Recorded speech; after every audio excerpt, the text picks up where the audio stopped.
Hey there, welcome back. I had such a great time playing Dungeons and Dragons with you last time. I'm glad you've decided to come back for more. Katra and Vaer had some wild adventures together, but you didn't get to hear the full story. Those two had lots of adventures before their final battle to save the material plane. In fact, why don't I take you through some of them? You'll get to see how Katra's relationship with Vaer developed more closely, meet new characters, talk with some of your favorites, fight new monsters, and explore hidden corners of the Forgotten Realms. First off, though, do you want a refresher on how the game works? It's been a bit since the last time we played.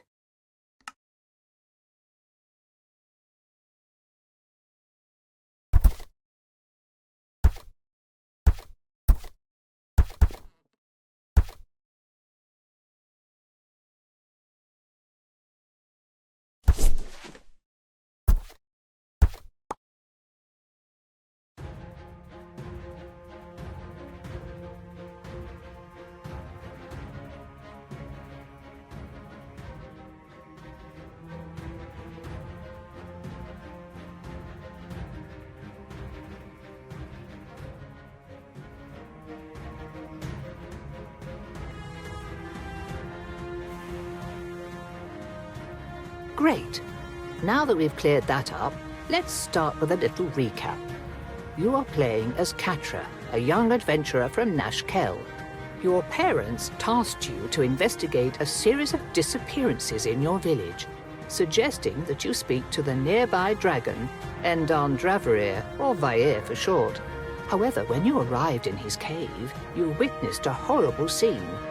Mysterious assailants trapped Vaer's soul in a coin and stole his body away after infecting it with some sort of parasite for their own nefarious purposes. The villains then misplaced the coin, and you, upon touching it, found Vaer's soul forced into your own body. Note that Vaer can talk to you, but only you can hear him. You return to your village only to find it set ablaze by the same people who had trapped Vaer. They seem to be hunting you while everyone in your entire village, including your parents, have gone missing. As the pair of you set off on a journey to restore Vaer to his body and rescue the missing townspeople, you begin exploring the world outside of your village for the first time. You too meet new allies, battle surprising and challenging enemies, and eventually learn of a coming calamity. While your relationship with Vaer is rocky at first, you both find a strange comfort in one another's company, despite your unusual circumstances. Vaer, however, has a terrible fear of small spaces and confinement, as they remind him of being rendered helpless while having his soul ripped from his body and stuffed into a coin. We rejoin our heroes after having faced the mage who stole Vaer's body. But this story isn't about him. No, this is about your deal with Thesarai, Archmage and the Sage of Magic at Candlekeep.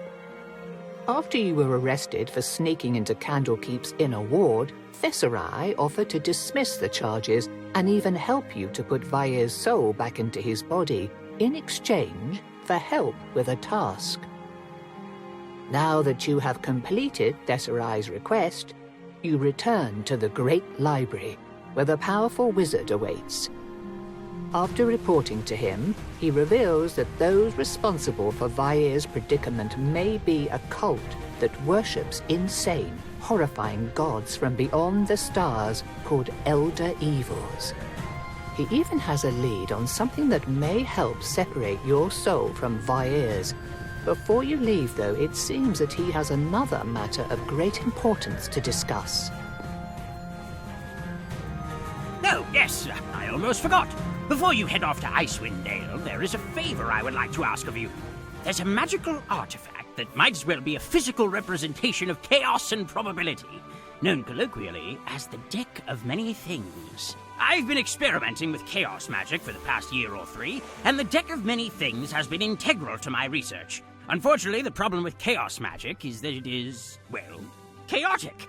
My investigations have been rather fruitful, but one of my experiments may have gone a little, unexpectedly, and now the deck has been scattered all around the Sword Coast, even up to Icewind Dale.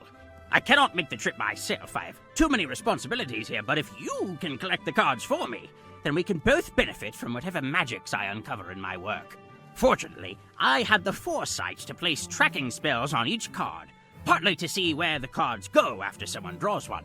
Unfortunately, the tracking is imprecise, so I can only point you in the right direction.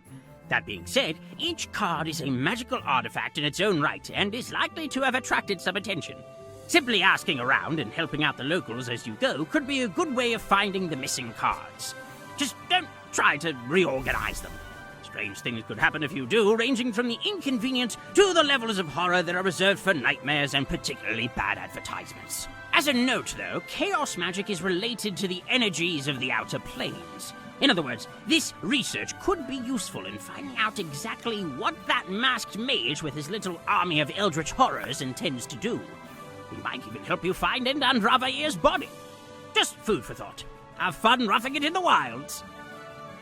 Katra, the Deck of Many Things is one of the most legendarily powerful artifacts in all the realms. I gathered. But what does it actually do? The Deck of Many Things is a set of cards like those you'd find in a set of playing cards. But each card carries with it a powerful magical effect. Using it is always risky, as some effects can be advantageous, but others disastrous. Few know exactly what the possibilities of its use are, but it is powerful enough to cause untold chaos in the wrong hands. At the same time, in the right hands, it could be the deciding factor in turning the tides of war. We must secure all the missing cards, as much as it pains me to do the bidding of Thessarai. Yikes. I guess we better get going then.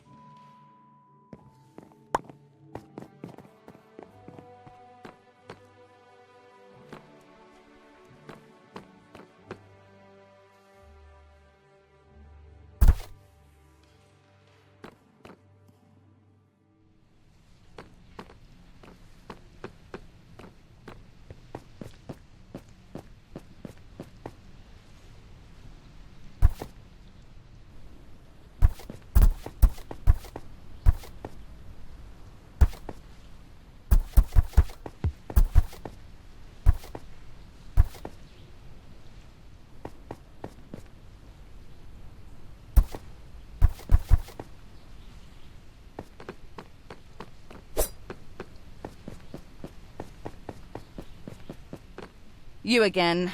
I can't say I approve of Sage Thessarai's decision to make a deal with you.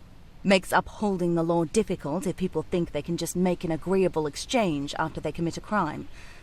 Still, perhaps we can get some use out of you. Help make up for the damage you did in the catacombs. You're going to keep giving me the stink eye whenever I pass by if I don't help you, so sure, what do you need? Before you illegally entered the city, you might have noticed the small mist-shrouded island near Candlekeep. I need you to go there and lift the curse that keeps a perpetual mist in place. The lighthouse there is entirely obscured, and we need it visible, lest approaching vessels crash into the rocks. We've already had several such losses in the 3 years since this began.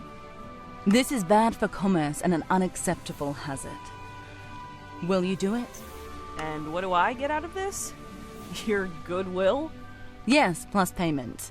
I do not expect you to risk your life for free, or work at all for free, unless it is to redress your crimes.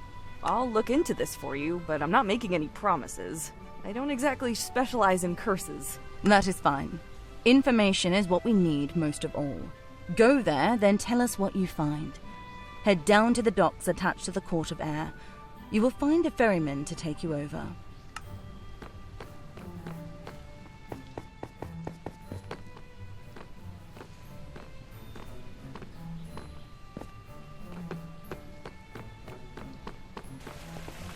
From atop the city walls, I saw a tree fall in the forest.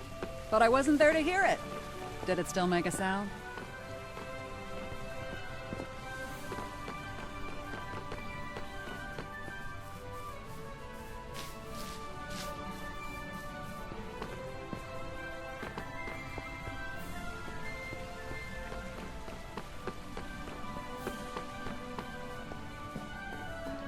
You heard any interesting rumors, or know of any work I could find?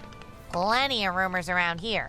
But if you're looking for work, there's apparently a pack of kobolds farther up the coast, living in a shipwreck there and have been pilfering food, tools, and anything else they can get their hands on from the locals.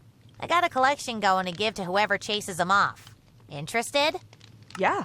I can just chase them off? I don't have to kill them? Nah, they haven't actually harmed anyone. Yet. So, might as well give them a chance to just set up camp somewhere else. Good luck with the little blighters.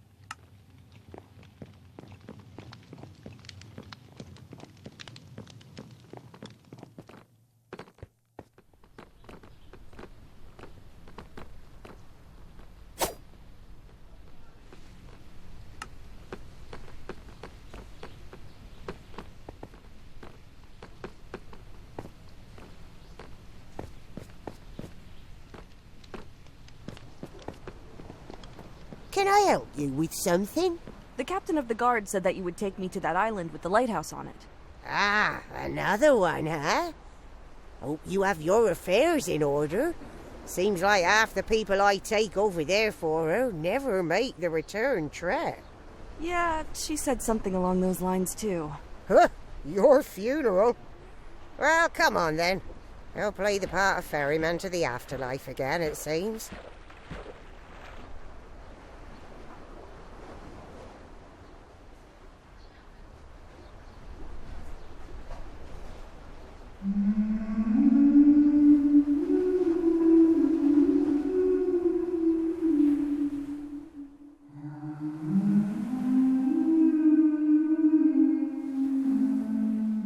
That is disquieting. Perhaps there is a siren about. A what? A creature that sings to lure people into danger, usually to run a ship ashore so that it can eat whomever falls in the water. Keep an eye out. They are devious, but not too dangerous in a fight.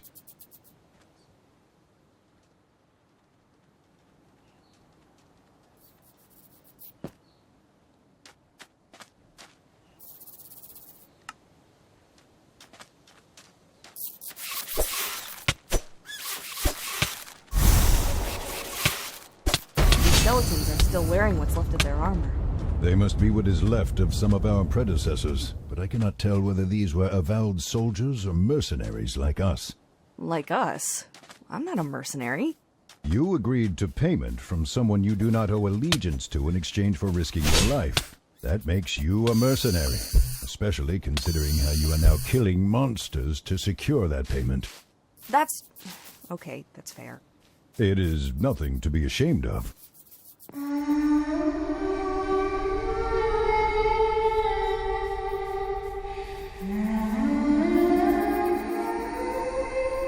Ooh, how is that sound supposed to lure anyone? It makes me want to run the other way. Indeed. Perhaps not a siren, but something else. Look at that wall. Something happened there where that frame hangs. Indeed, there is a simple frame here, though you do not know what for, and there is some damage to the wall behind it. Looking at this frame, you cannot tell what used to be within. Whatever was here has been too thoroughly destroyed.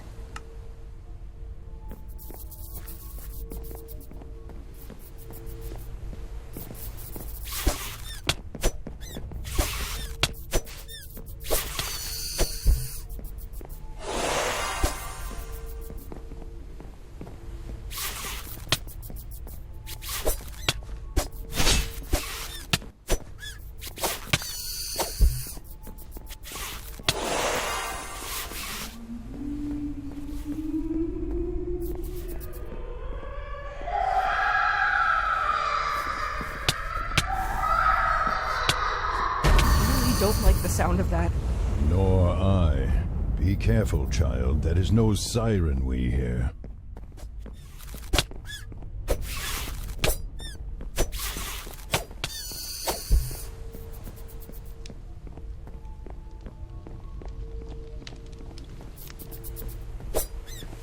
Katra, that is a banshee! Block your ears, lest its wail kill you! It can kill me just by screaming?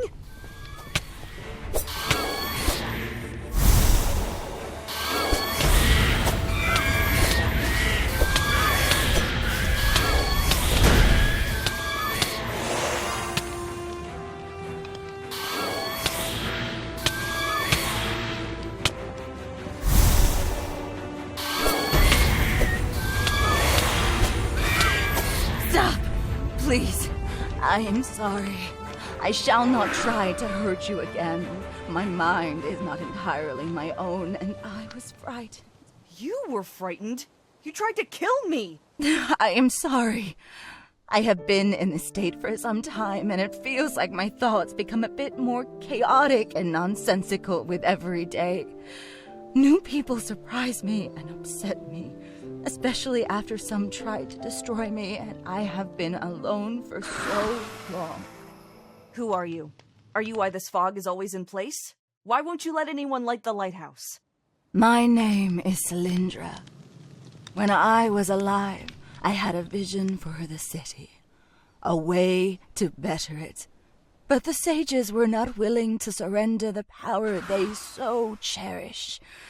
I was sentenced by the petty and jealous men who rule Candlekeep to be this lighthouse's keeper for the rest of my days. One night, though, a ship appeared and grazed this island's rocky shore. I watched it happen, looking for any sign of why the crew did not steer away. But instead of men on the decks, I saw rats. Thousands of them. Many fled from the ship and onto the island, swimming to shore before swarming the tower. I locked the doors and heard them scratching and biting at the wood and trying to climb the walls. There was no way out, and I could only sit and listen, trapped. Eventually, I died, and my spirit was bound here by the horror that I had experienced. I cannot leave and am forced to relive those memories every day. It is driving me mad. Do you know how we could bring you peace? Send you to the afterlife? No, but I do know how you can free me from this island, at least. There is a circle of stones in the woods where druids sometimes meet to worship and conduct rituals. There is strong magic in that place, and if you burn my bones on the altar, along with a symbol of the event that so cursed me, my spirit will be lifted into the air with the smoke and ash, setting me free from my prison. I will be able to wander the world and leave those terrible memories behind. What do you mean by a symbol? Any idea what we could use? The ship that brought the rats here washed ashore nearby. That vessel was the architect of my death and will provide the means of my freedom. Find something unique to the ship, something that shows its identity, like the boards where its name is painted, for example. All right, then. I'll help you. Thank you. Truly, I thank you from the bottom of my heart. Here. I will feel when the deed is done, and both the fog and I shall depart the moment it is, never to return. Farewell.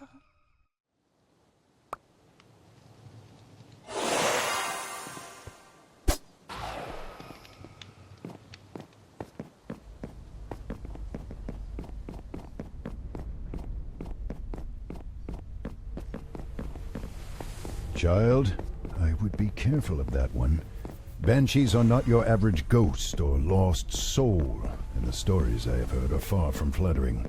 As far as I know, they are always elf women who have been punished for some misdeed. You may want to ask Thesserai about why she was imprisoned here before deciding to loose her upon the world. As one of the city's sages, he likely knows what happened. I'll think about it.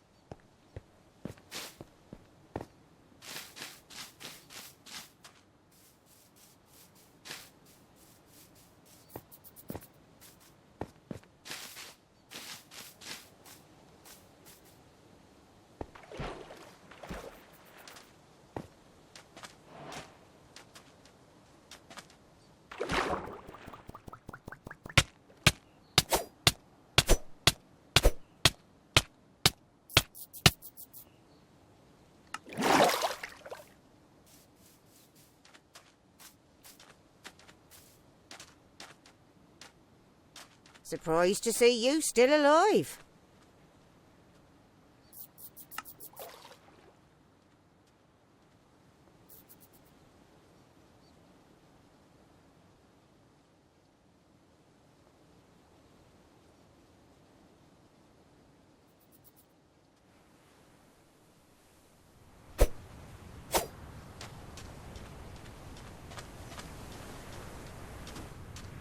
There. That figurehead on the ship will do perfectly for dealing with the Banshee cylinder. What do human want? I was wondering what you are doing here. Why are you living in this broken ship? We seek Divine One, great dragon. He go missing, and we go looking. Cannot find him, but small him on wooden, no longer floating thing. A sign. We pray for guidance, waiting for small him show us the way. Hold on. I recognize these creatures. They used to live in the mountains near my cave. You think he's talking about you, then? Probably. They worshipped me as a deity. It was rather flattering in an embarrassing hero worship, stray puppy sort of way. What's your name? Me, Tiny. Oh, well, you're not that small. No, me, Tiny. Tiny. Okay, you're tiny. Fine. Either way. I hate to be the bearer of bad news, but the people around here are getting really angry about you stealing from them. You should either stop stealing or get going before they decide to wipe you out. Wipe out? No, we no leave. Dragon not show us the way, and Big Furry Man kill us if we leave. Big Furry Man? They're keeping you from leaving? Yes, make us steal. Take pretty things to him. We try to leave. He squash us flat. We no have pretty things. He squash us flat. Or Sig. He made very flat. What if I took care of this furry guy for you? Would you leave then? Maybe. Still need dragon sign. But no more steal if Furry Man gone. He go first. And where would I find him? In cave. Lots of tunnels. Think people make it, but no people now. I do remember something about a mine being around here. Perhaps that is what he refers to. All right, then. I'll be back once he's gone. Why waiting? Go, shoot! Oh, great shiny one. Speak lots, and maybe help us speak gooder.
Don't like turning away so many visitors. Hope the sages figured out these disappear.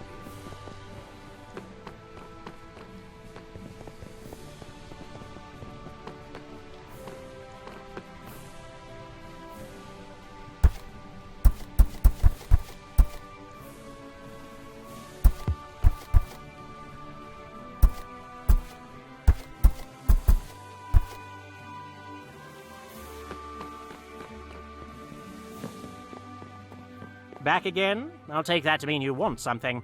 Do you know anything about a woman who was forced to be the lighthouse keeper? She died and has turned into a banshee. Oh, yes. Lindra Amakir, that venomous woman, was sentenced to the island for trying to take over Candlekeep. She had a small, dedicated following that wanted to make her queen and force the avowed into servitude under her. She'd threatened and obtained blackmail on so many of the people in charge of the city that no one would dare arrest her until the sages themselves became involved. Nearly became a civil war. We sentenced her to the island so that she could serve the city that she had nearly destroyed while warning incoming ships away from the rocks and her equally perilous self. Guess that one came back to bite us, huh? She wants to be free of the island. and told us that burning her bones at the druidic shrine, along with the symbol of the thing that killed her, would let her leave the island. If done properly, it would do just that, and divines above help us if that were to happen. Knowing her, she would immediately seek vengeance and then abuse her new freedom to torment whomever looked at her sideways in life. It is not in a banshee's nature to recognize their own faults. They always blame others. So we just leave her? Give up on the lighthouse? Not necessarily. If you grind her bones to dust at the shrine and then scatter the dust to the ground while burning that symbol you mentioned, it will sever her connection with the island. That will tie her to the shrine long enough for her soul to pass on into whatever wretched afterlife she deserves. That being said, she probably won't be too happy if you do that, and will try to stop the ritual. Please at least consider doing the right thing, even if it's risky and a pain in the posterior. I'll tell you how it goes.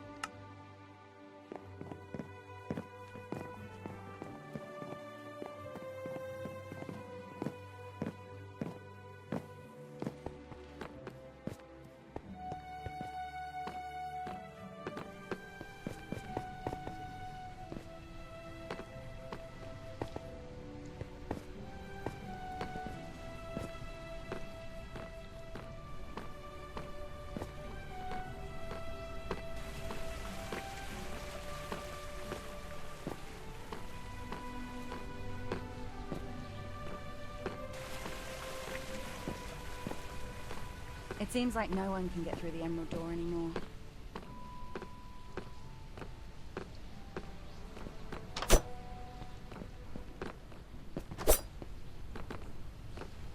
Don't try to steal anything. I've got a good memory for faces.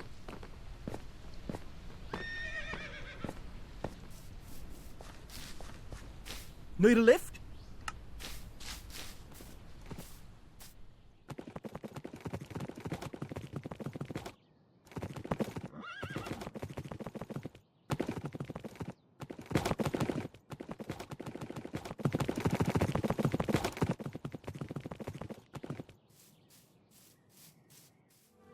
The shrine. If you have not yet, consider the repercussions of your decision here. It may be more dangerous for you to banish Cylindra, but setting her free could be disastrous. Maybe. You think she's learned her lesson? I sincerely doubt it.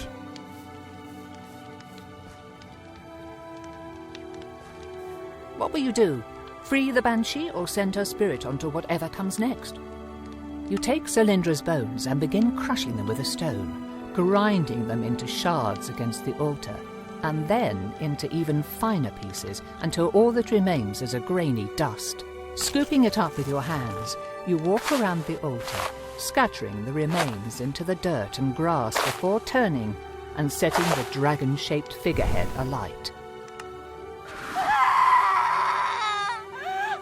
What have you done? Traitor, liar, obedience, or worship! If I am to meet my end here, then I will take you.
You did the right thing, Katra. Now Candlekeep can have its lighthouse back and its people can sleep in peace, knowing that such a creature will not haunt them. Well done. Huh. Cylindra dropped one of Thesserai's cards. Maybe she found it washed up on her island. I wonder why she was carrying it around, though. Hoping it would help somehow?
I was wondering when you would return. It seems that I underestimated you. Truth be told, I half expected you to die or run away when I sent you to investigate the lighthouse. But here you are. The mists are gone and the island seems to be safe again. Thank you for your service to Candlekeep. Your payment, as promised. If you'd like, we can continue on to more adventures now, or you can continue to explore. You'll always be able to come back later. Getting tired If of you're guard ready to duty. move on, go speak I with want the to go man back with to the studying cart. magic. He's a friendly sort, though I can't remember his name.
From atop the city walls, I saw a tree fall in the forest, but I wasn't there to hear it. Did it still?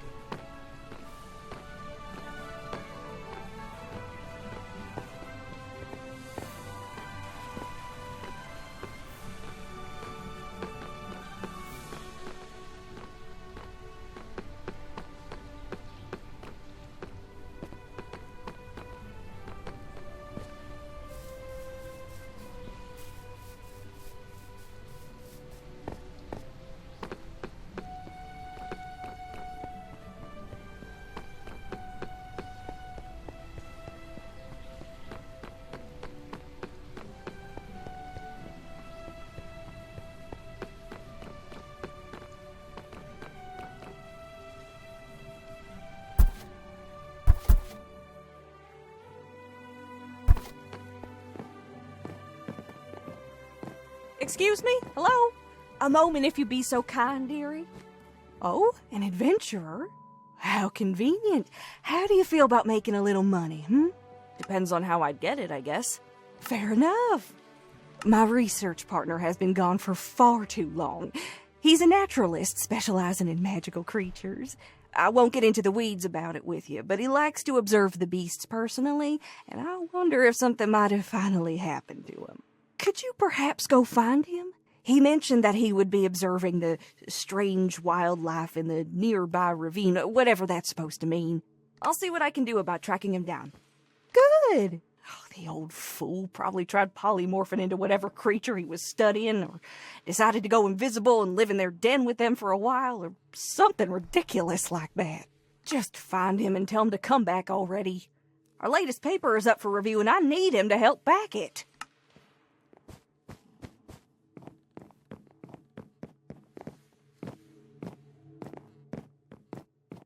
This Volo character clearly doesn't know anything about monsters.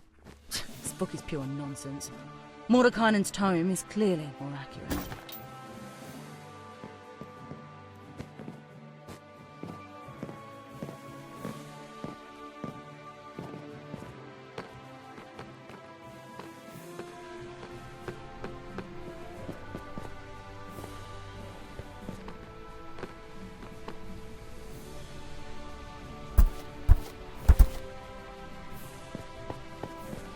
Turned away so many visitors.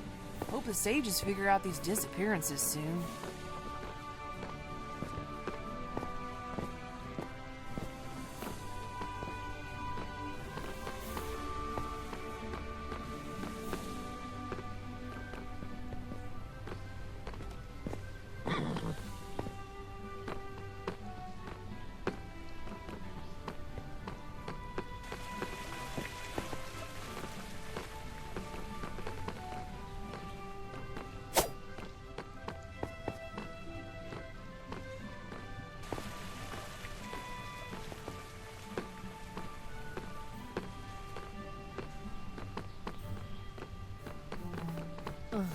Getting tired of guard duty. I want to go back to studying magic.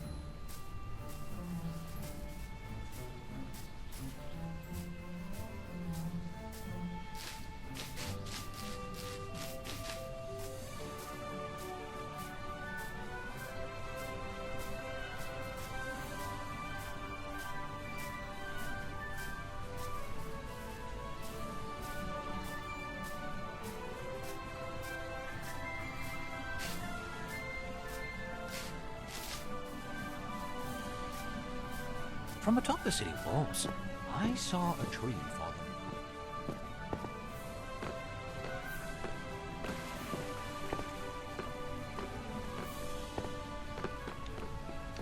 Good to see a friendly face.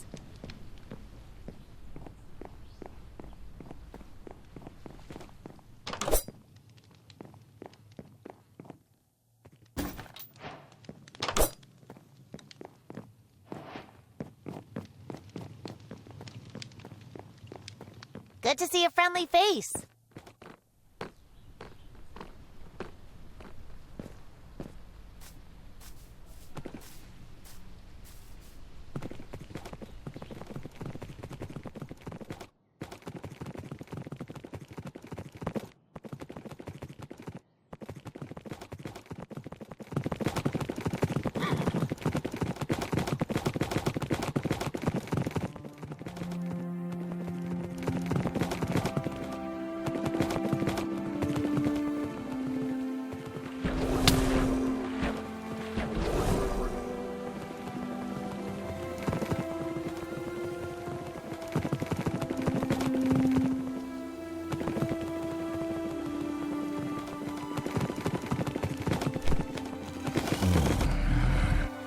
Goblins. Disgusting little creatures.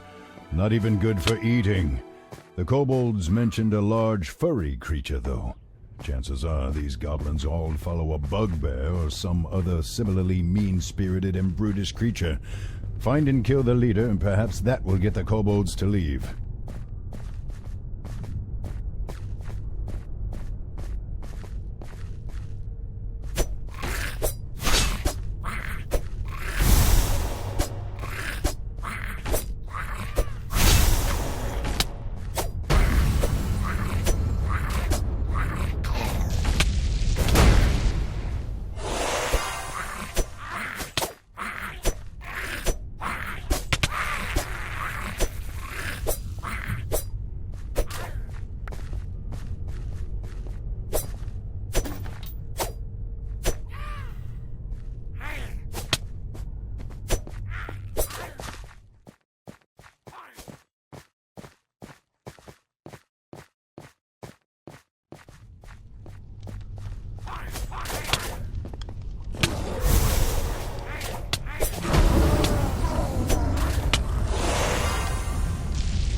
Stop, you pay 50 gold to pass, or I crush you. Will I have to pay to come back this way? Yes, 50 more. That sounds like a lot of trouble. Finding it all out every time I want to buy, especially since I'll be coming through here a lot. How about, instead of 50 gold, I owe you 100 gold for every time I pass through here? That way, if I pass you 3 times, I'll owe you 300 gold, and I can pay it to you all at once when I'm done here. 300 more than 50 is a lot more, but now, fine, but I keep count, not you. I would never dream of cheating you. But if you insist, I shall trust that you won't cheat me either. Good. Go now and come back soon, then leave and come back again and again. It's very good deal. You never plan on paying, do you? Nope. How long do you think you'll keep counting each time we come and go? He might count every time for the rest of his life, but whether he can even count the number of fingers he has is another matter entirely.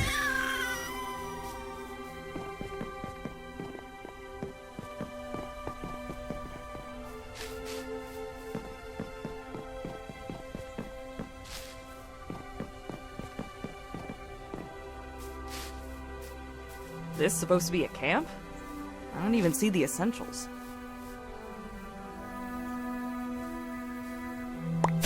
Nuts. Look like we missed him. Vaer, is there anything you can do to track him? Do not call me that, and no, I cannot.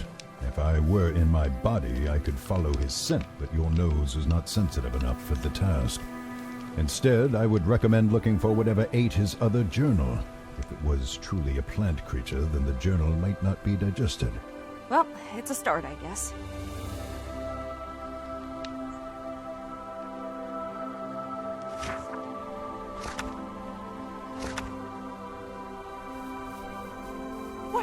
What is that thing? I believe your people call them shambling mounds. Not exactly an imaginative name. Still, I haven't seen one of these in a century or two. They are quite rare. You should consider yourself lucky to have found one. I would if it wasn't trying to kill me!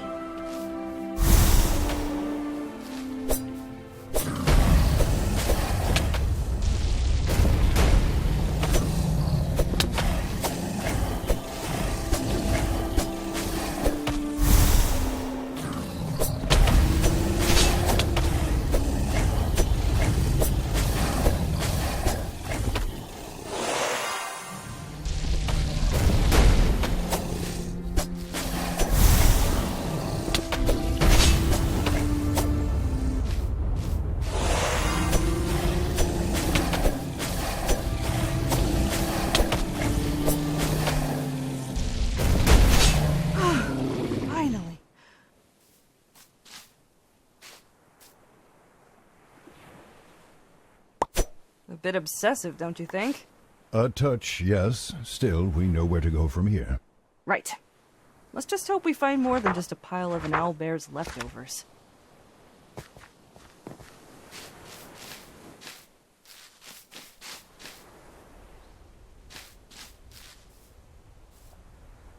I'm guessing that bond didn't work out quite as he thought. Never trust a hungry predator, especially not one that does not fear humans. Speaking of which... I am really getting sick of nature today.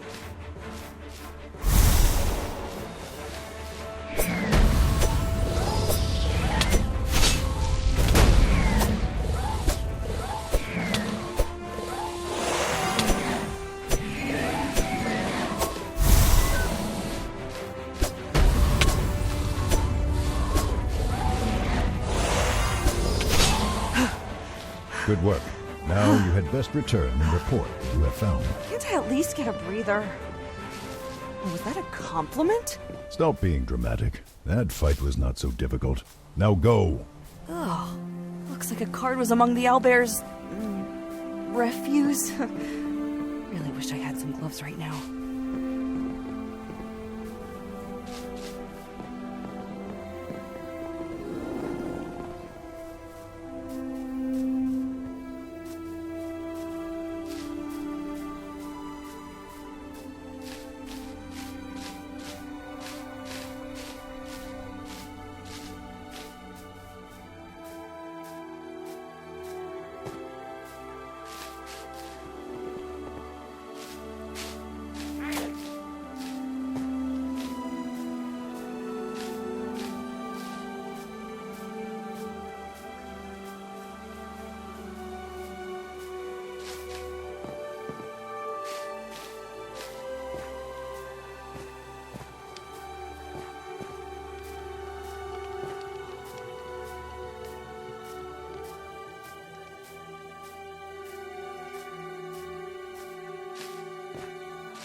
day?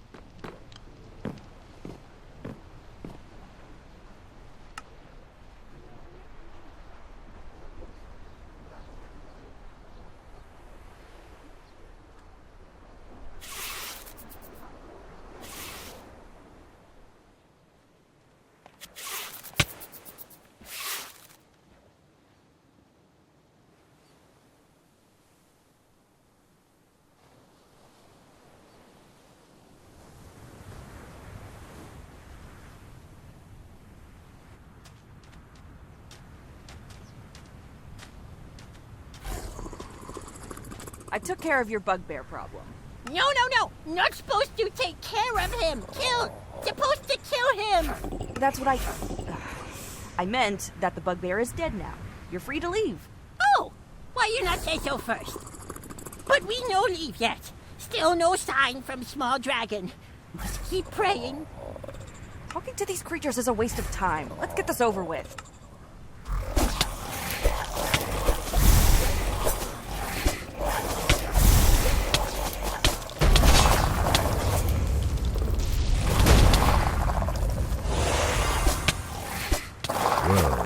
That was unpleasant, and I cannot say as I entirely approve. Still, one way or another, the job is done. We'd best report back before someone else takes the credit. Huh. One of the missing cards. The kobolds must have found it while out scavenging. Glad they didn't use it for toilet paper or something.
Well, hello again. Have you learned anything of my missing partner? Ma'am, I'm sorry to say that he's not coming back. By that, do you mean he's run off somewhere, or that his curiosity and incaution finally got the better of him? The latter. Ah! I knew it! I always told the old Koopa would he listen. No! That's a shame, though. Fool though he was quite a capable scholar. Still, I guess this means that I can take all of the credit on our new paper. Oh, yes, and here is your payment, dearie. Thank you for a job well done.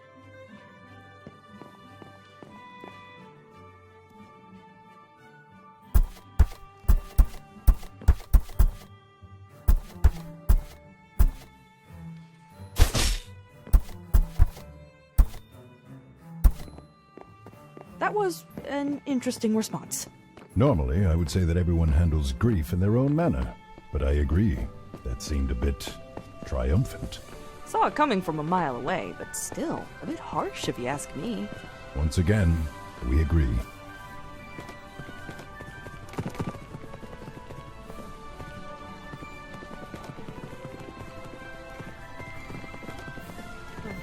Getting tired of guard duty.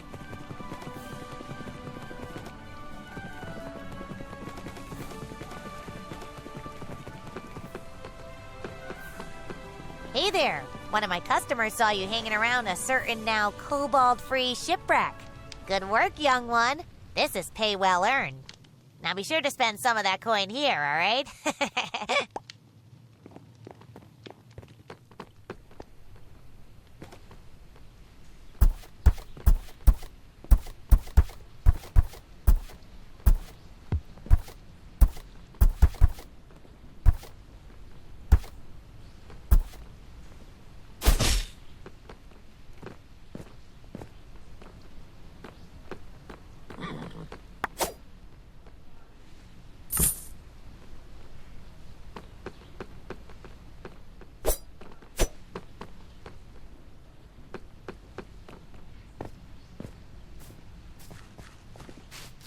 Need a lift?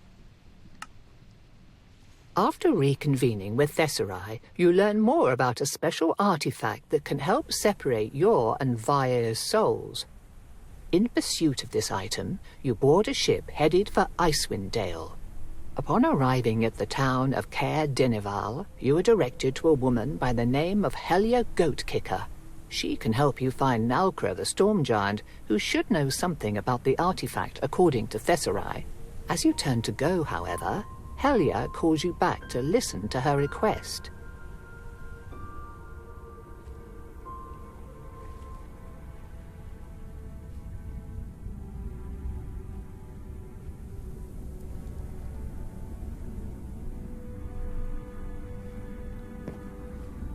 Oh, yes. One more thing while I've got you here. How'd you feel about helping out the townsfolk by talking to the miserly creep that passes himself off as a lord up in that there castle? Not exactly a flattering description. Has he done something to anger you? Aye, me and the rest of the town.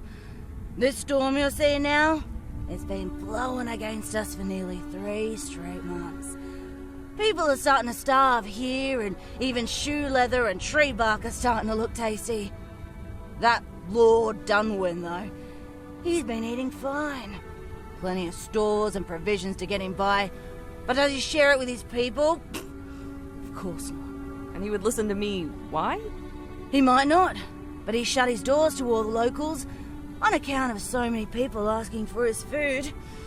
We can't even get in anymore, but you're not from here. Things get pretty boring around these parts, so he might just want to chat with you and see what stories you got from down south. And if he won't listen? Then tough luck. It was worth a shot, unless you think you could make him listen, if you know what I mean. I'll give it a shot. No promises, though. That's all I'm asking.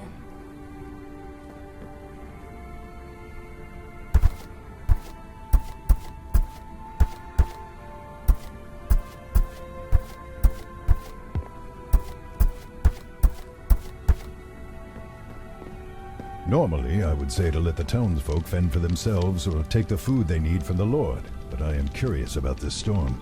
It does not seem natural, though not as intense perhaps as the one Helya told us about that sits in the mountains. Perhaps the Lord can tell us more. Don't take this the wrong way. I'd rather not get to know. Come on! Any other contenders for the hunt? The pot for this wager's getting pretty big. Who are you? You looking to join the hunt? Hunt? The hunt for the Red Yeti. That beast's been preying on travellers and eating horses since I was a tyke, and no one's managed to put it down in all that time. Its coat is red, but somehow the nasty thing always manages to give hunters the slip. So, what do you say? You interested? We've got a pretty big reward for the winner. Just 100 gold to join up. Provided you pass the test first. What test? Well, like I said, this Yeti's a real piece of work. Can't have random people going after it because they want the reward money or think they can take credit while helping a proper hunter. We're hunting on our own after all, so you've got to be ready to fight on your own too. With that in mind, I've devised a few little tests to hand out to anyone looking to join. Make sure they've got what it takes to survive. Still interested? Yeah, what's the test? Great! Well, there's this group of goblins that's holed up in an old abandoned fortress east of town. They've been coming out of there to raid travellers and do all sorts of nasty things. Figured we'd do the town a service while testing your mettle. Go in there and clear them out. To prove to me you've done it, I want you to take something from the ogre that's leading them. The big guy somehow got his mitts on a teddy bear and never goes anywhere without it. Won't even let the goblins touch it, and will bash one of his cronies in if he looks at his toy the wrong way. Sound fair? Piece of cake. I'll be back before you know it. I like the enthusiasm. Good luck.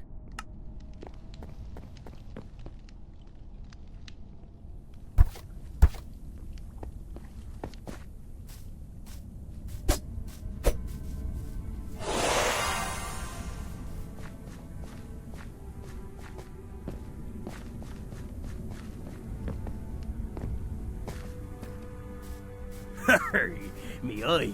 I lost me eye in a battle for me other eye against a school of cannibal mermaids. Who goes there? A traveler from the south. I heard that the lord of this castle is in need of reliable news from beyond the Dale. Yeah, who cares if it's reliable? You can tell me that the new Lord of Neverwinter is a giant bunny. I'll take whatever stories I can. And I'd wager his lordship would too. Hold on a minute. Please tell me you've got something good for us. It's been about as dull in here as my brother-in-law ever since the blizzard set in. Actually, save it. Just come with me and I'll take you to his lordship.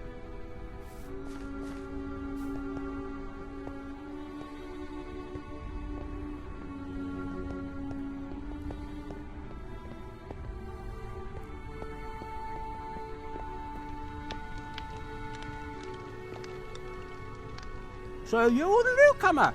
Welcome. I must say, it's been some time since we've had guests. What can I do for you? I offer news and stories from the south, though ask in exchange that you open your food stores and share with the people of Kir Dinaval, who are on the brink of starvation. Not another... Listen, I do not know what you've heard in town, but we're only doing marginally better up here. I have enough provisions for my family and staff to last us a few more weeks, yes. But we are rationing the food and haven't any despair. Ration food for several weeks is still better than nothing, which is what your people have. I'm aware. I'm also aware if my soldiers and staff aren't fed, then they won't be able to fend off a hungry mob. Heck, if they're not fed, they might join the mob. Even if I gave them everything right now, it wouldn't even provide a single full meal for every person in Kir Dinaval. Either way, people will be hungry. And sooner or later, I expect the hungry masses to appear at my door with knives and pitchforks in hand. Commoners always think that their lords have food and wealth hidden away. Then what have you done to fix this problem? Nothing. What can I do? I don't have the power to change the weather. But it cannot be natural.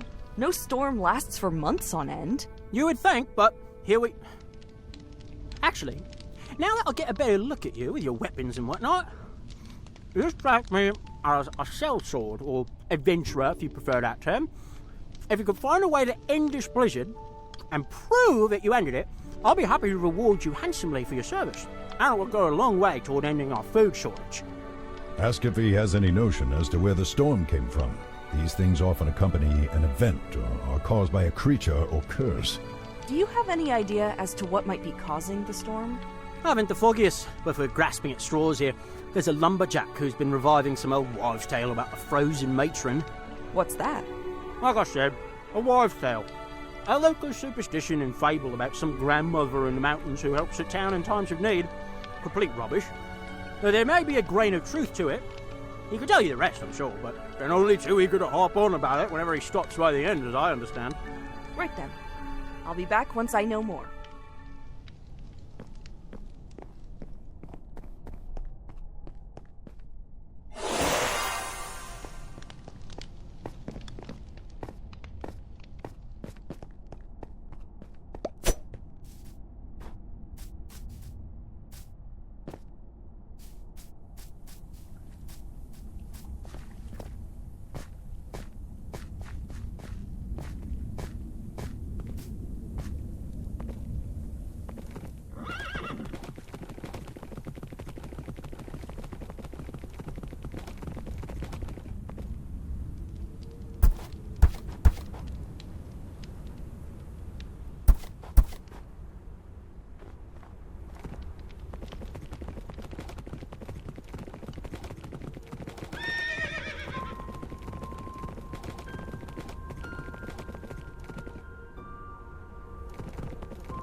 Aha! There you are!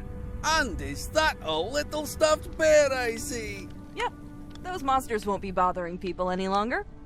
Good! Well, I'd say you've certainly proven your chops. If you want to join the hunt, you're more than welcome. Once you put down the 100 gold pieces, of course. I still have to pay after all that? Of course! It's a competition! Get the Yeti, and you'll get everything else these other hunters have contributed to. Okay. Count me in. Great! What's your name? It's Katra. Looks like we've got a new contender! Let's see if Katra here can beat us to the punch, eh? Everyone, gather your things, steel your courage, and be ready for the worst. Good luck to all of you out there, though I think you'll have a hard time beating me. I've got a secret weapon that I think will earn me the prize. To give you a starting place, though, the beast was sighted yesterday by the eastern base of the castle, outside of town. Consider it a free tip to help even the odds. Now, go get him!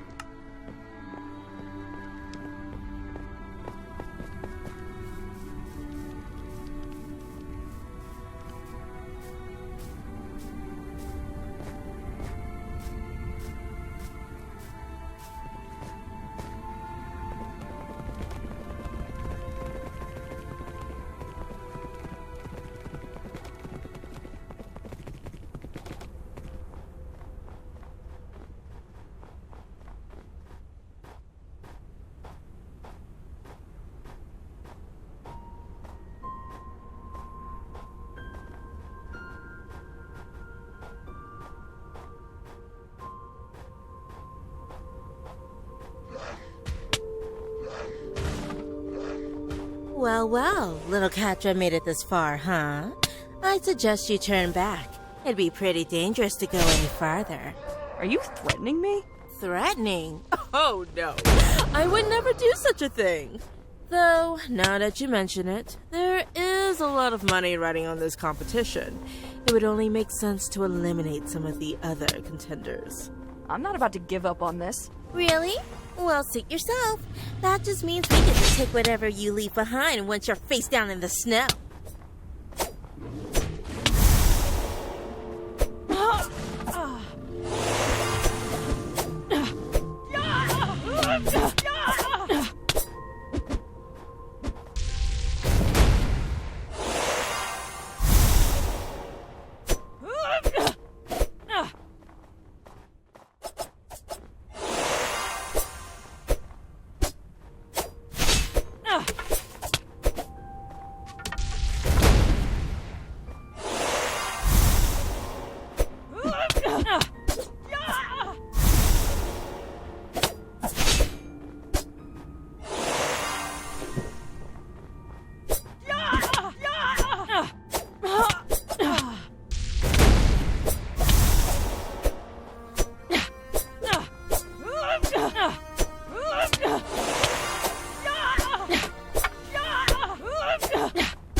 Oi, kid!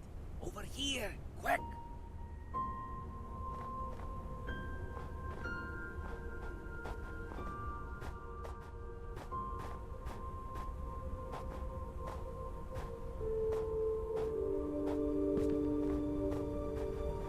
Didn't expect you to be the first to arrive. Now, that's a pleasant surprise. Did you put that crystal out there?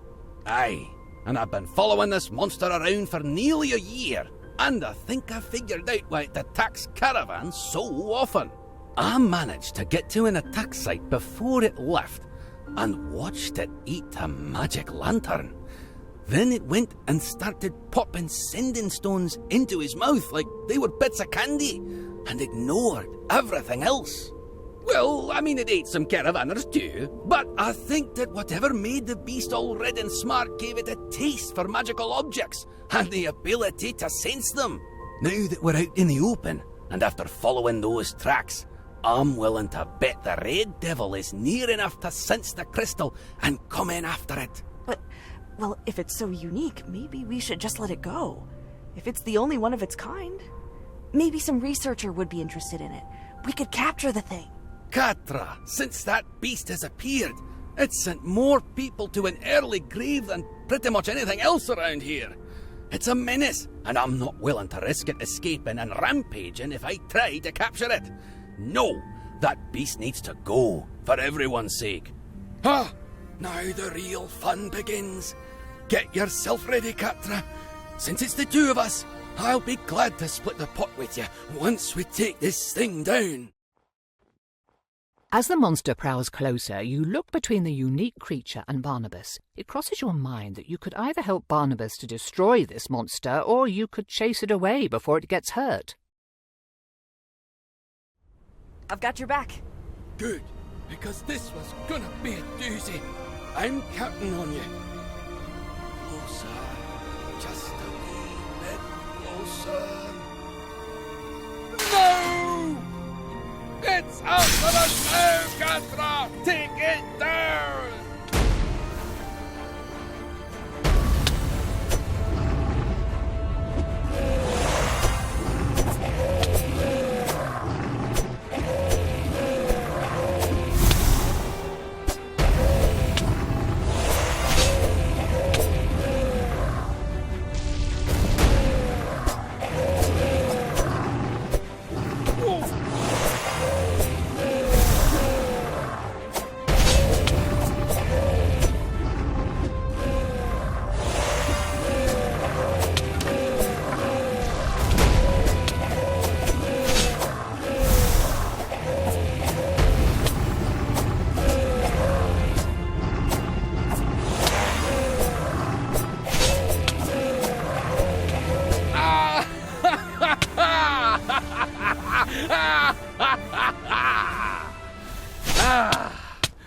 Phew.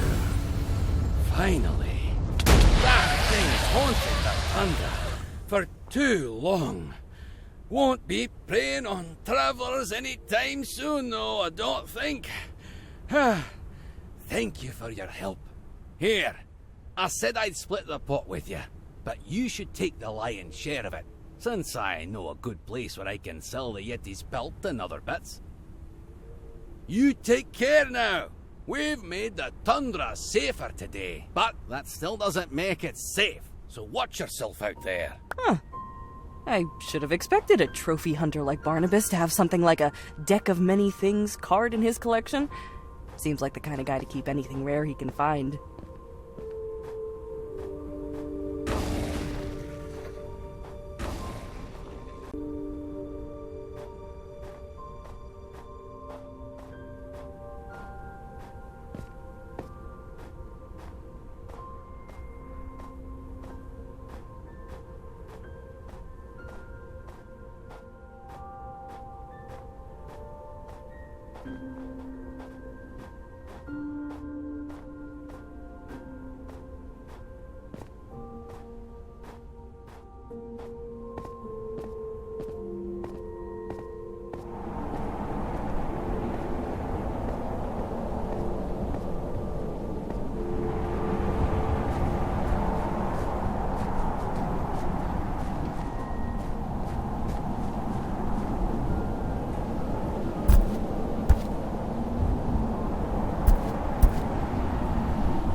And who might you be?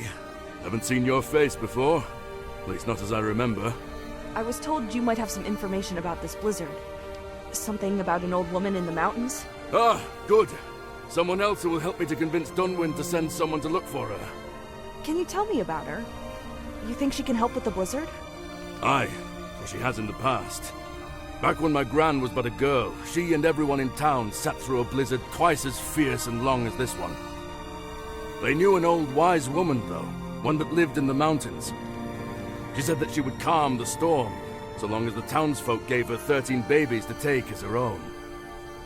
Well, they brought them, and the next day, the blizzard was gone. But when someone went to thank the woman, they found that she and the children were gone too. And you think she might be back? If we ever needed her, it'd be either now or maybe another 2 weeks down the line when we're starting to think seriously about munching on each other. So yeah, I'd well imagine she'd come back for something like this. Where's her cave supposed to be? East of this mill, across the water from us, and tucked into the mountains. Right. I'll see if I can find her. On your own? Really should be getting a group together from the castle for this. Have some support. But, well, if you're sure, good luck.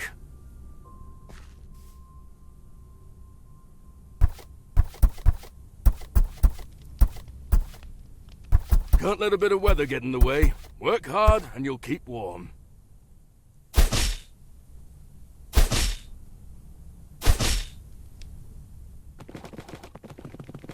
Perhaps I am jaded and paranoid, but I would be careful while looking for this wise woman. There's every chance that she's the benevolent, motherly figure the lumberjack describes, but there's also a good chance that she's not so goodly as that. There are plenty of opportunists in the world.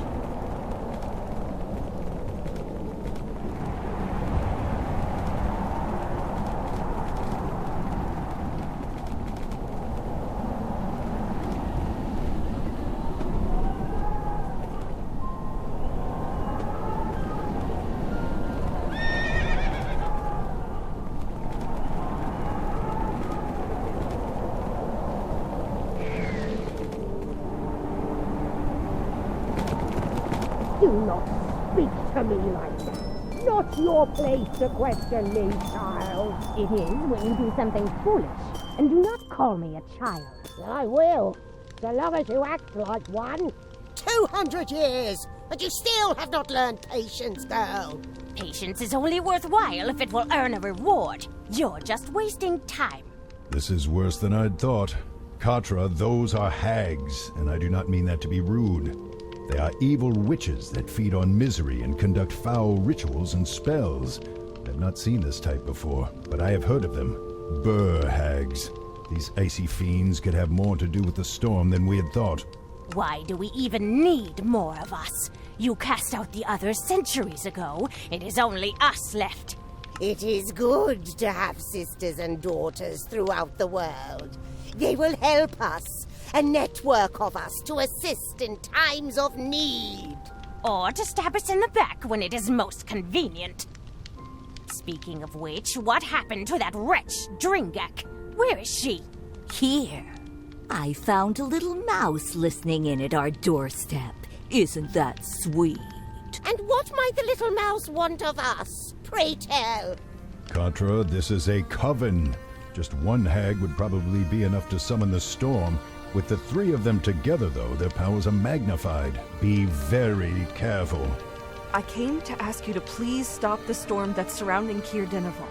See? I told you that they would remember me. Better that they come asking for help than I go and offer it. Well then, I would be happy to help, as we do indeed have the power to stop this storm. All we ask in return, though, is that 13 children be given to us, that we might care for them as our own. Do not listen to her, Katra. We have no idea what they would do to those children, but you can be sure that it will be far from nurturing. You're the ones responsible for this blizzard, aren't you?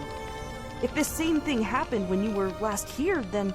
Oh, a perceptive one. How about, instead of giving you the children, you end this storm that you've brought, leave, and never come back? Or else what? You'll kill us? It crossed my mind. Oh, very well. Try it then. Go on. Do your worst.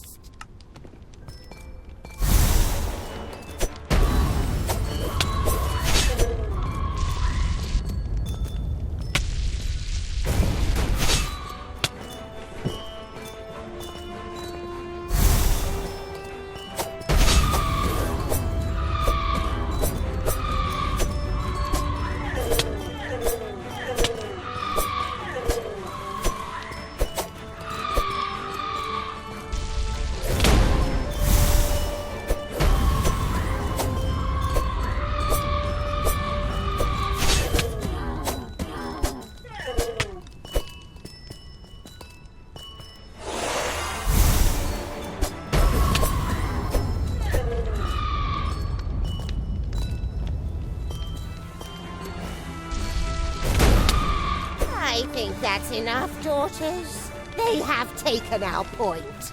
You see, child, you are in no position to make demands. True.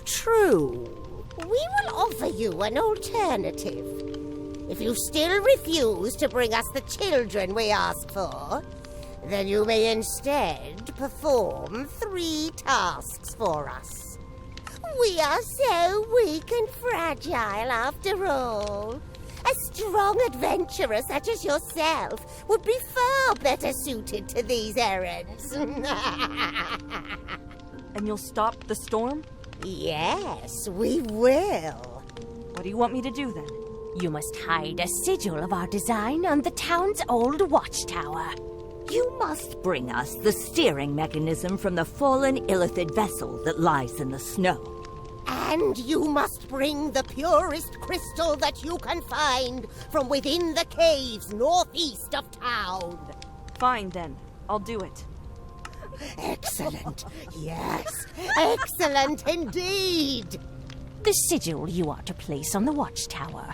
Put it somewhere on the top, but where wandering eyes won't find it. And do not even think of altering it. I will sense it if you do, and we will take matters into our own hands and bring even greater miseries to you and the town. Such torments as you have never dreamed. Now go. I imagine that the good people of Kir Dinaval are getting rather hungry about now.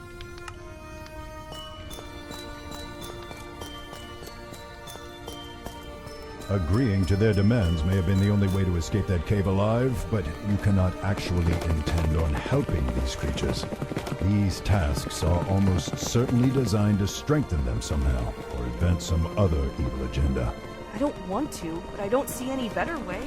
I'm not about to give them babies to do whatever with.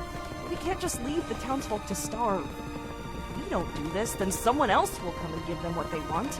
Maybe we can find an opening, or some way to sabotage them.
see nothing else that could be a helm. This is the only device available. Is it magical? I doubt it. Mind flayers typically abhor magic, depending entirely on their psionic powers. You mean this entire thing was made and could fly without magic? Unless you call psychic powers magical, yes. That's intimidating. You had best hope that you never have to meet those monstrosities.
There, that space behind the crate should do.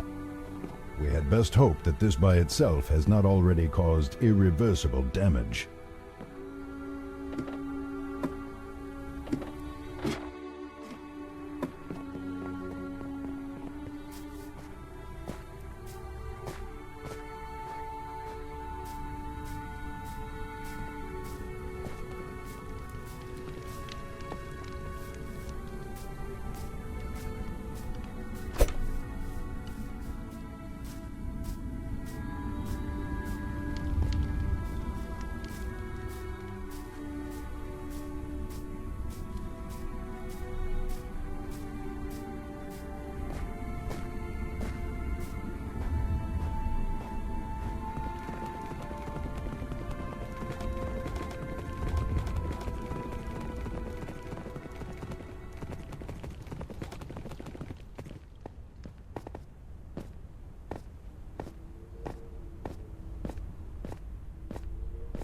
I am unfamiliar with these crystals. I can sense their power, but am unsure of how they could be used. If the hags want one, then whatever it is can't be good. Yes, thank you for stating the obvious. Please, why do you not remind me that the sky is blue? Well, it isn't now, Vaer. There's a storm going on. You know perfectly well what I meant.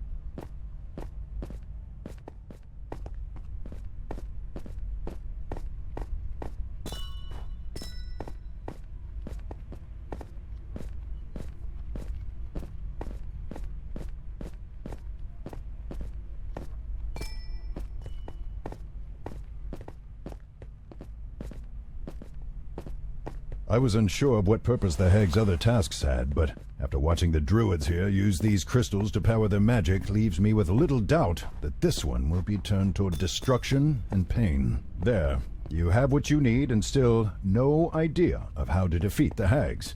No. Well, at least this will get them to stop the blizzard. Hopefully. We should return.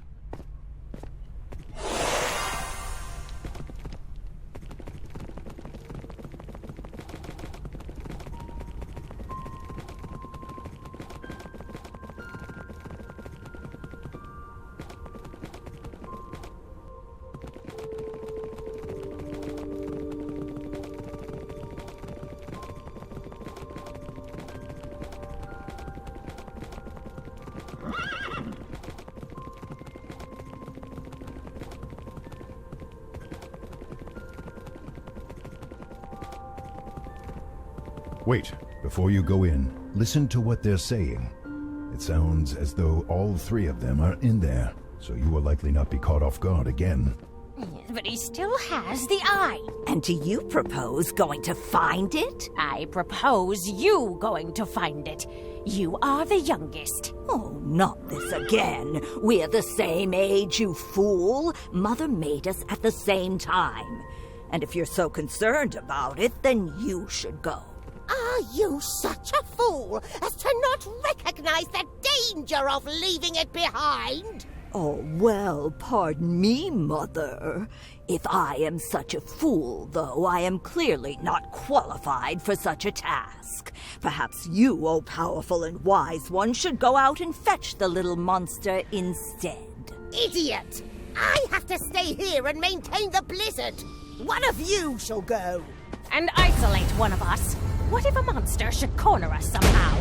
How could something corner you on the open ice? When I go to retrieve the eye from inside that pile of broken planks, something could trap me within. Katra, I believe that they have lost a hag's eye. Later, I can see that. They have all of their eyes still. No. It's an item. A powerful token that hags create to spy on other creatures or observe the world from afar.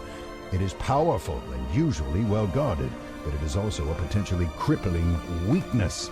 If you get that eye, you can have the advantage you need to remove these creatures from Icewind Dale once and for all. Then, they said something about a bunch of broken planks. That doesn't sound like the lumber mill. No, but I remember a shipwreck fairly near to the mill. It is a tenuous hope, but if the eye is there, this could change everything. Okay. We need to be quick, though. Indeed. Hurry.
Me thought Garg stay here until frozen dead, or until dead things outside eat Garg. Not sure which worse. Thank you. You're welcome. Do you know 3 hags who live in this area? Ah! What? You know mistresses? They send you? No, they did not. I have come because you have something that could help me to kill them. Kill? You kill them? Yes, would you give me the eye? No. You take eye, and they know it, Garg. They kill you, and then they come kill Garg. No running from them. If you give me the eye, I promise that I have the power to destroy them all for good. You can be free of them. Life not much good with them anyhow. Here. Keep it covered. Keep them blind to you. Me think Garg tried to live best he can until mistresses find him when you dead. Yeah, thanks for the vote of confidence. Good. Now return to the hag's lair and... Ah, I had not thought to find our new plaything here. No little Gark in sight? Did you happen to find yourself a little trinket that you should not have? Give it to me, now! I think I'll be keeping it. If you want to live, you should fly far, far away from here. You really think that you could kill me, foolish child? I will take the eye from you and then bring you back for my family to toy with. Your screams will be shrill enough to start avalanches.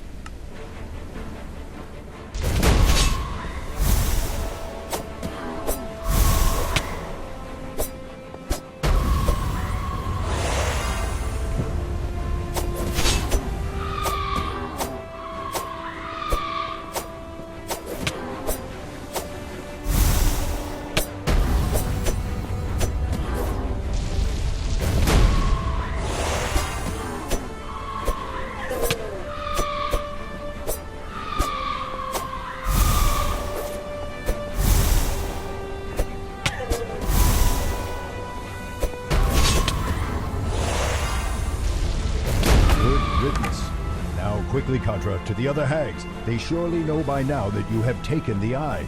Finish them before they can either escape or ambush you to take the eye back.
We know the child has it. Dringak could have it. She is stupid enough to put it in her pocket. But she is taking too long. If she has it, she has betrayed us and taken the eye for herself. And if she does not have it, then the child will surely come here for us. True. We should prepare. How? How can we? Let me think! It is now or never, Katra. Do not give them time to ready themselves. Destroy the eye and attack! I can't see! I can't see! My magic is weak, Mother. The child must have killed Dringak.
Good. The townsfolk need not live under their tyranny any longer.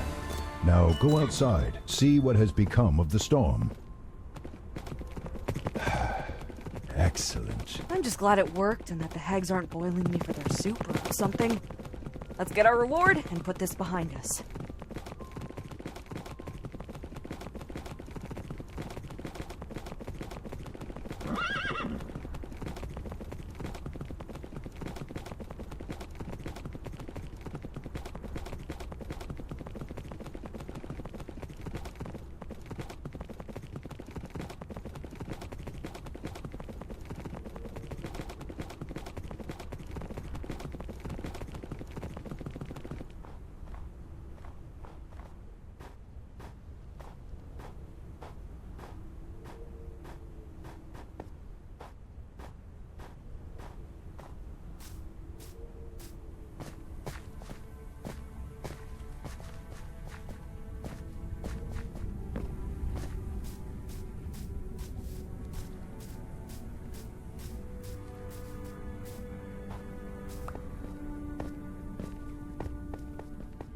I figured that you would return as soon as the blizzard abated.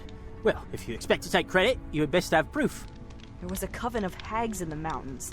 They're part of that story the lumberjack was telling, and were controlling the weather.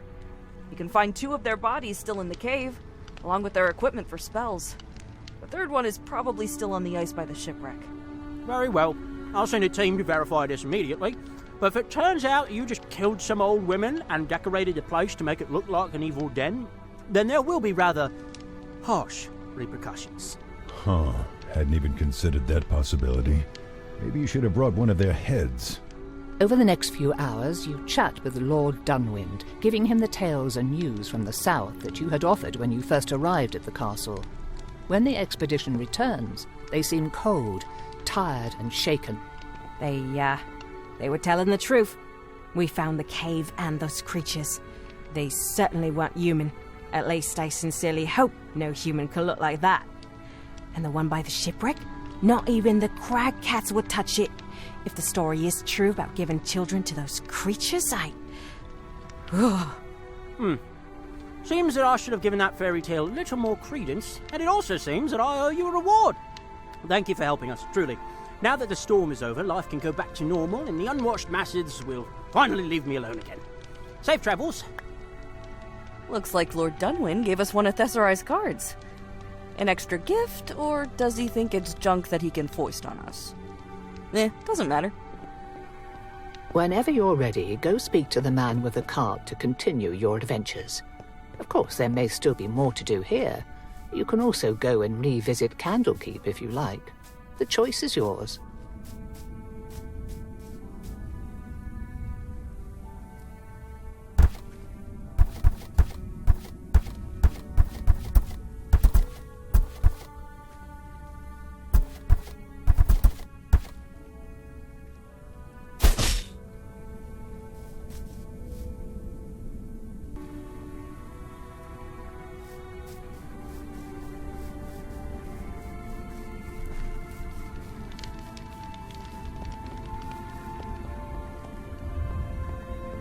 Wait, Katra, go back. I noticed something strange. It might be worth investigating.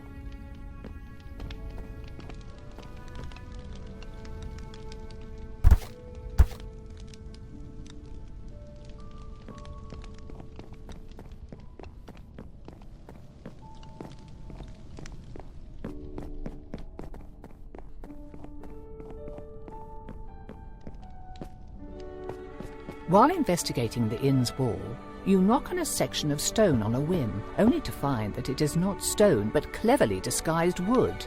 It also sounds hollow. A moment later you discover a small hidden button. Pressing it, a panel in the wall slides open silently, revealing a staircase into a dim basement. That is intriguing. While I cannot say that going down there is a particularly good idea, I, for one, will probably be tormented by curiosity if we do not. Part of me agrees with you.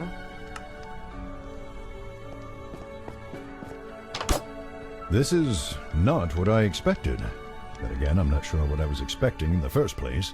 Is this a trophy room? Weird things to keep. I see something of a commonality between them, though. Katra, it might be best to leave. Whoever keeps these could prove rather dangerous. Where did he come from? I certainly hope that satisfying your curiosity was worth the price you must pay for trespassing here. Oh, I feel sick. What did you shoot me with?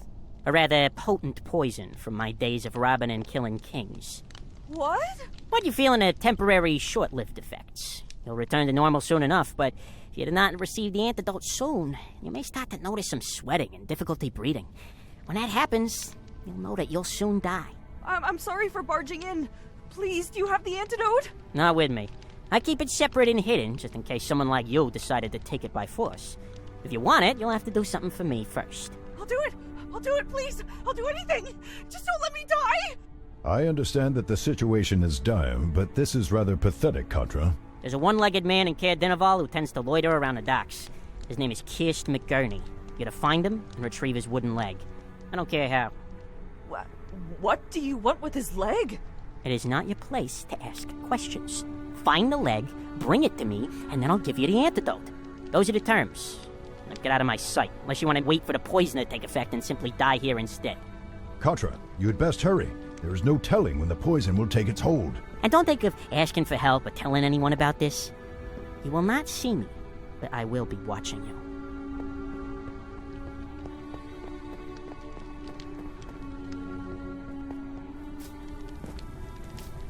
I could swear that I feel his eyes on us now, but I have no idea from where.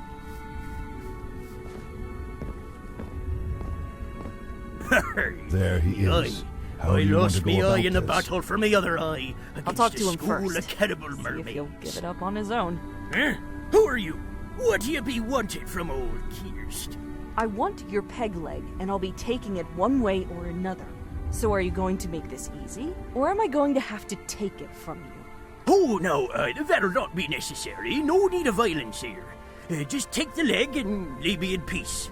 Mark me words, though, young'un. I'll be finding a way of getting you back for this insult.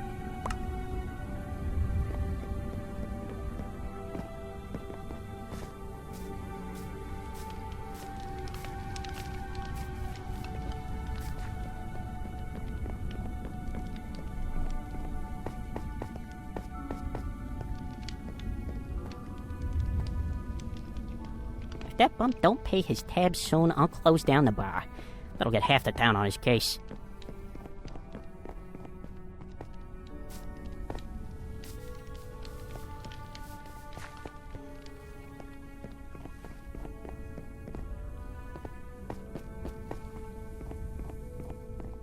I have the leg. Do you have the antidote?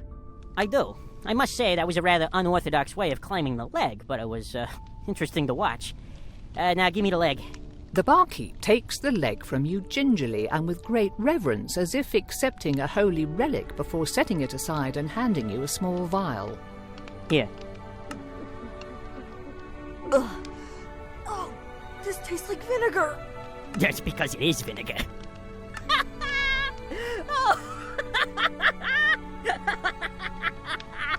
Oh, you should have seen your face when I said that you were poisoned. And then again with the vinegar. Wait, so I'm not poisoned? What about the sweating, though?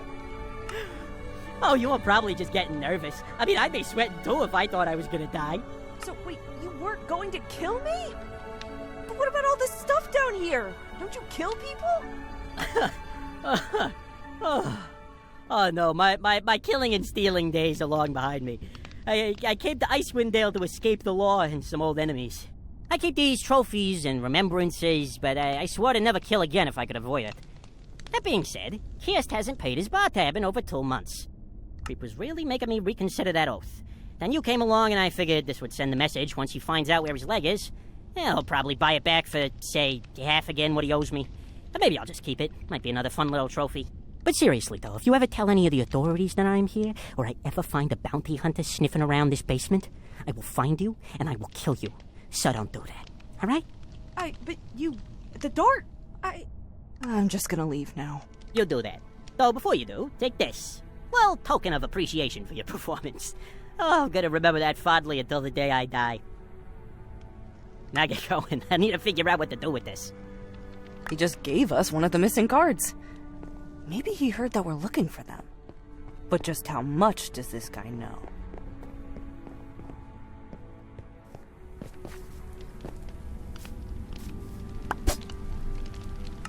An adventurer. You'll be sorry if you don't buy some potions before going into the wild.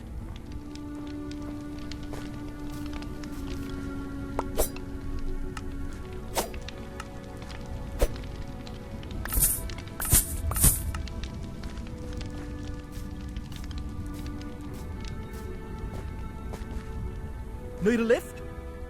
Having retrieved the artifact which will put Vaer's soul back into his body, you must now actually find Vaer's body to use it. After being attacked by the elder evil cult's minions at the dwarf settlement, Kelvin's Cairn, you follow a lead on their hideout to the great dwarven city of Mithril Hall.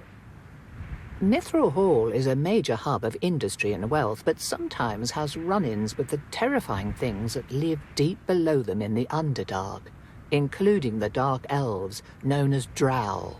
Though a few Drows seek to flee their evil society and wicked deity Lolth, there is much distrust between the refugees and the dwarfs. During another close call with the authorities, you meet Tordek, the commander of Mithril Hall's garrison, and his rather stuffy wizard friend, Fengir. They eventually give you a team and resources to infiltrate the cult's secret hideout in the Underdark so that you might retrieve Vaer's body. As you are getting ready to head out, though, you overhear a heated conversation with Tordek and a drow you do not recognize. Please, Tordek. Please, just a couple of your fighters. Even just one will be such a boon to help us home. I'm sorry, Althea. I sympathize with your plight, but the city might as well be under siege right now. I need every soldier here. I'm sorry, stranger, but I'm in the middle of something. I heard. Mind if I ask what the problem is? It's a family matter. Some of my brothers and sisters are trying to escape Menzoberranzan and live with me here in Mithril Hall. It's a long and perilous road, though. They only know part of the way, and the Underdark is even more dangerous now than it usually is. Which is really saying something, and a big part of why I cannot condone sending any of my soldiers down there for any reason other than ensuring the city's safety. Besides, from what I know of Lolth, the jealous deity will send hunters and soldiers after your family and kill anyone who gets in the way. Could I help? I'm a decent fighter, and I'm not one of Mithril Hall's soldiers, so I can go wherever I like. I suppose I have nothing against it.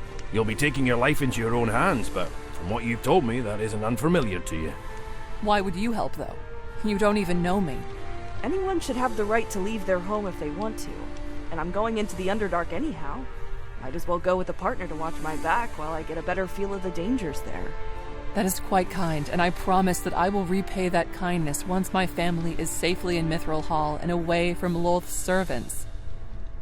So, do my siblings have permission to enter the city? They do. But I will remind you again how much work all of you will have to do to earn our trust. You will all be under observation for years and not given full civilian privileges right away. Even after the vetting process, even for years after they legally become residents, you will all likely be treated with suspicion and perhaps even hostility. After these last 12 years, I would know that better than you, Tordek. Right. I'm sorry. I just want to remind you of what it was like when you first got here and say that the treatment might be even worse. I wish it was otherwise, but we found spies and assassins among Drow refugees before. A group of Drow coming together from Menzoberranzan will raise more eyebrows than your solo arrival did. I know, and they do too. But anything is better than living in that treacherous, miserable city. All right, then. You have my permission and my blessing. Please be careful out there, though. I will be. Thank you, Tordek. Katra, a moment, please. A word of warning. I trust Althea, as she has done more for both me and Mithril Hall than your average dwarf, but her family, they are strangers. Do not be cruel to them, but be careful. The Drow that live under Lolth's influence are some of the most capable liars and assassins in the world, and family means little more than a political affiliation to most denizens of Menzoberranzan. Now go. Keep Althea safe. I feel like the dwarves are always watching me. Still, better here than Menzoberranzan.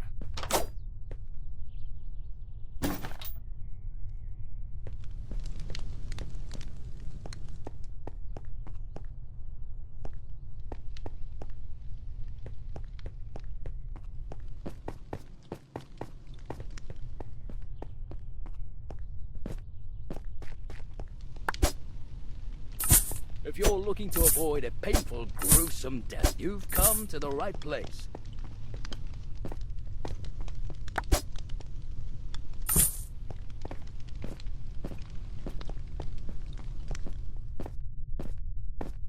I swear I heard a dragon roar when I was in the Underdark the other night.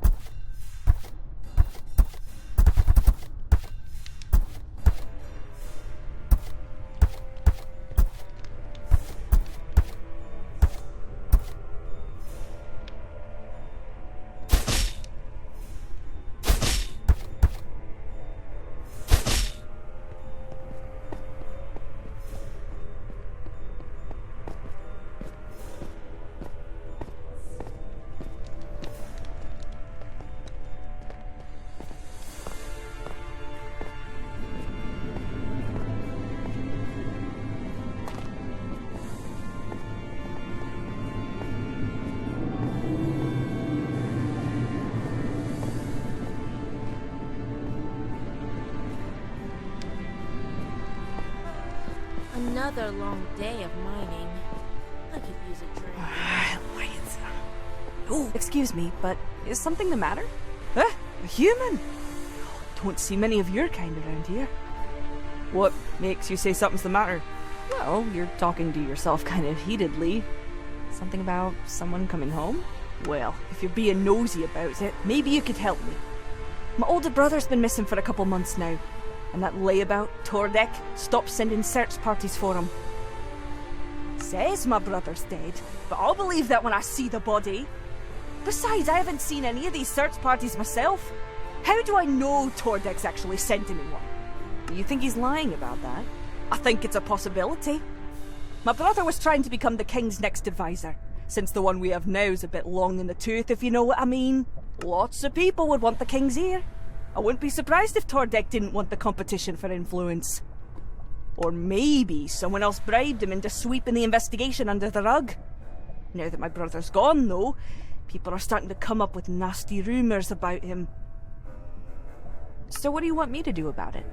You're an outsider, so you don't have a stake in any of this political nonsense. If you're the one looking, I don't need to worry so much about you feeding me lies. Best place for you to start would be talking to Oleg. He's a guard and friend of mine. He was on the duty roster when those supposed search parties went out, but he's been avoiding me ever since. Maybe you can get him to talk, though. Say Brindle sent you, and remind him that he owes me a favour. Right, I'll see what I can do, but no promises. I know, but even if he is dead, I want to know how all this happened. Put the rumours to rest. Might be paranoid, but I'd swear more people are looking at me funny every day.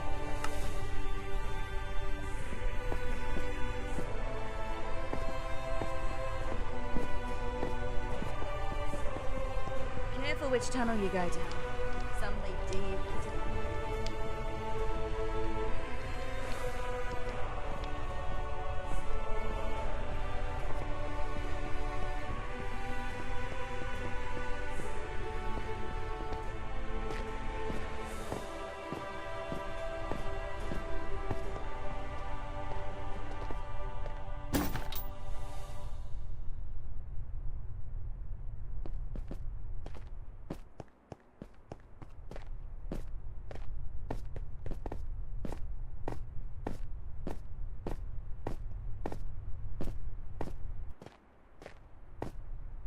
All this talk of dragons reminds me of the day when Shimmer Gloom, the shadow...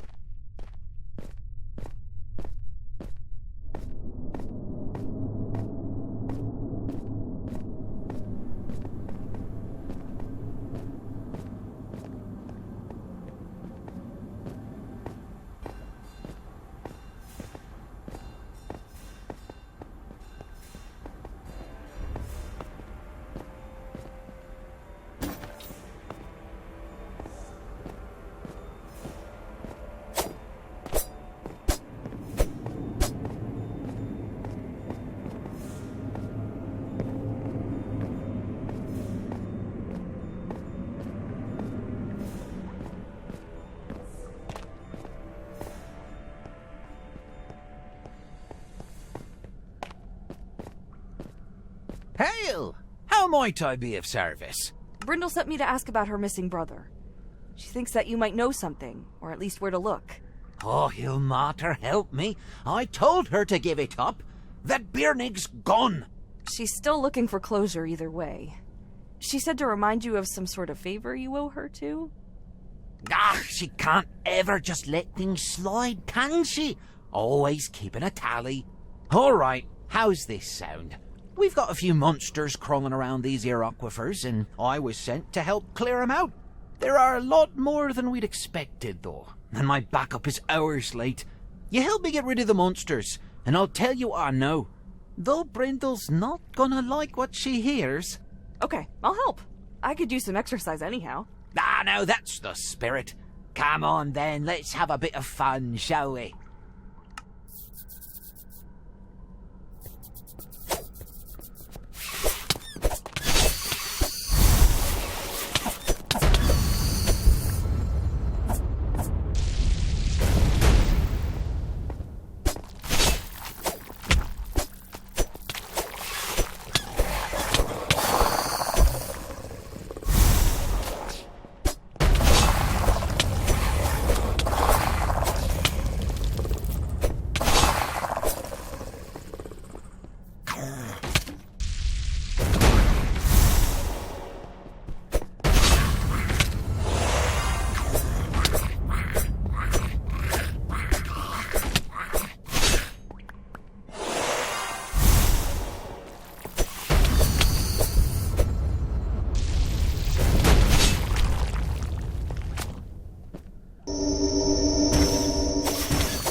Finally!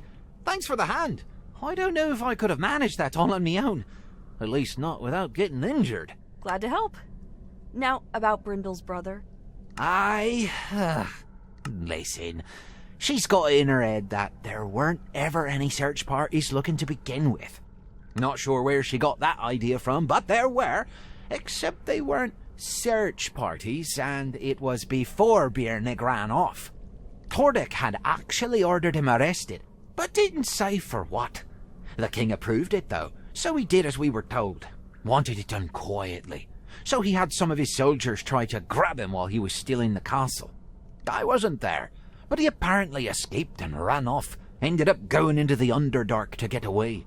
More searches were sent to bring him back, but they never found him. And if he ever tried to come back into the city, there's a standing order to arrest him. We were supposed to keep that quiet, but you can't keep a secret with that many people involved. I bet Brindle's heard some snips and pieces of it by now. Probably what has her up in arms again. Is there anything else you can tell me? Nothing, really. Not even trying to be secretive. That's just all I know. You ask me, though, he was a thinker, not a fighter. He was probably eaten down there in the tunnels within minutes. Though apparently they lost him somewhere high up in the nasty lakes, if that makes a difference. Well, thanks anyway. I'm down in the Underdark a fair amount, so I'll keep an eye out for him. Or whatever's left of him. Good luck, but I wouldn't hold me breath.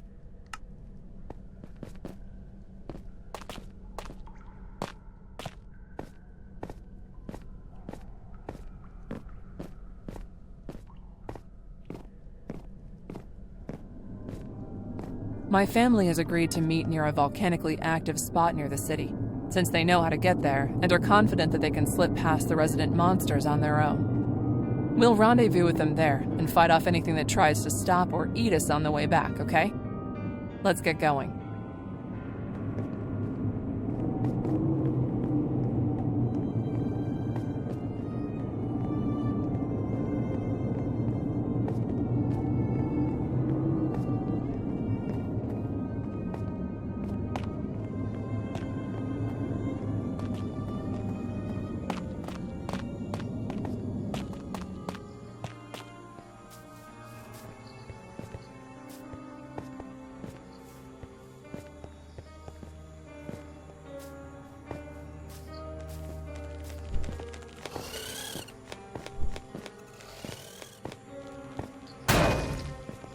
Did you hear some...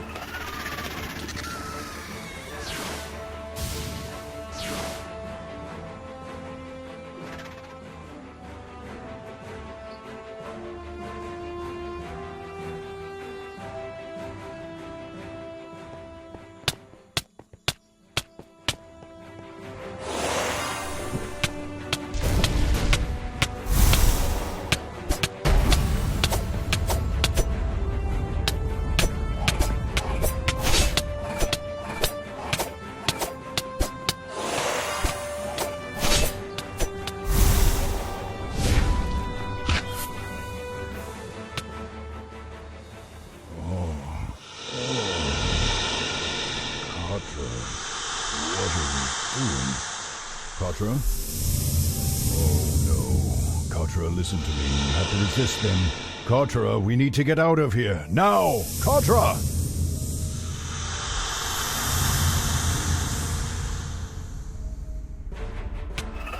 Everyone out! The other mind flayers will have felt the one controlling you die and know you're free now. Run! Get out while you can! Katra, come on. I know the way out.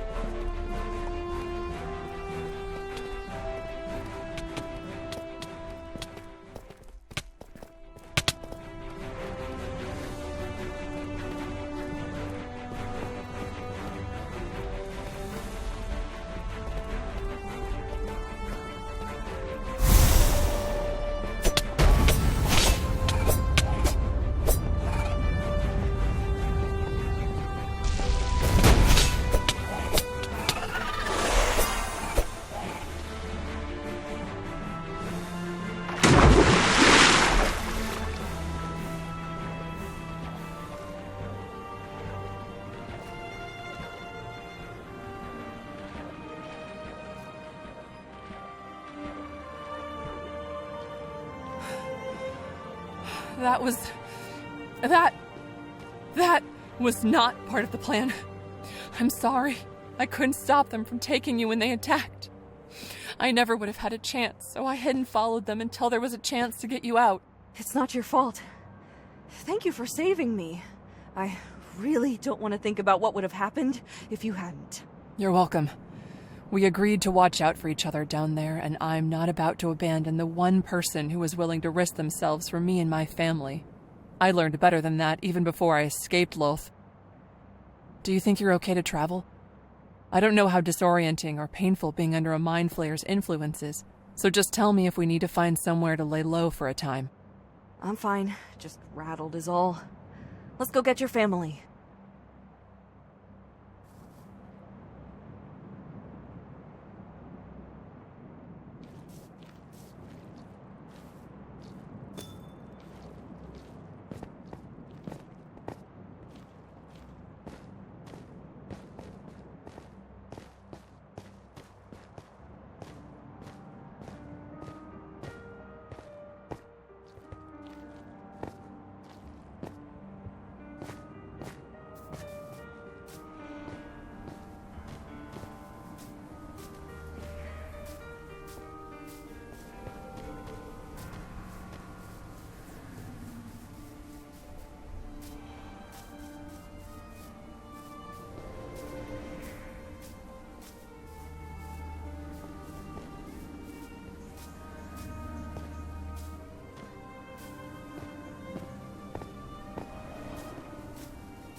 They're not here. We must have arrived first.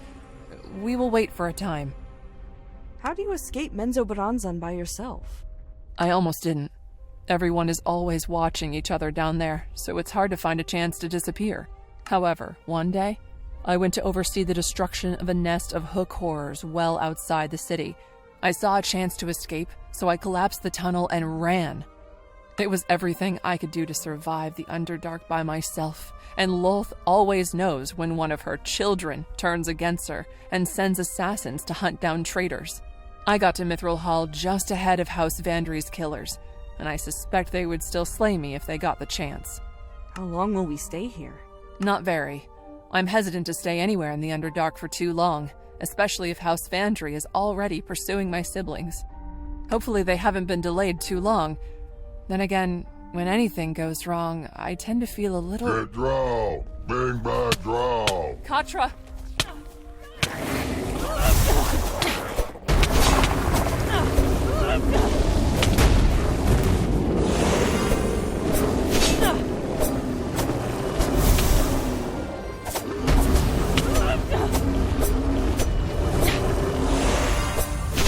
They said something about bringing back drow.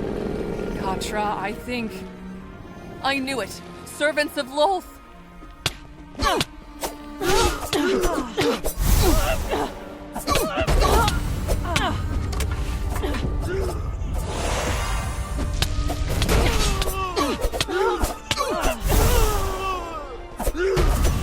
Those monsters must have been their servants, but the ogre ruined the ambush by charging in early. Those drow, though, they were wearing the emblem of House Vandry, my house. They must be here to take my siblings back. But if they're out here and my family isn't, either they knew about the meeting and were waiting for me, or my family hasn't made it here yet. Not pleasant options. We have to find my siblings and flee. Come on.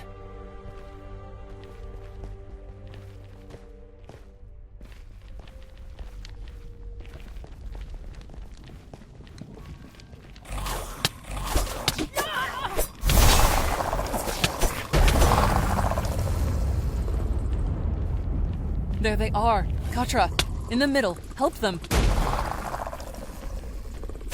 Luciel, Elnavier, Ivelios, Calanthe. I'm so happy you're all safe. Sister, we were frightened for you. When the soldiers found us, we thought for certain that you had been taken too.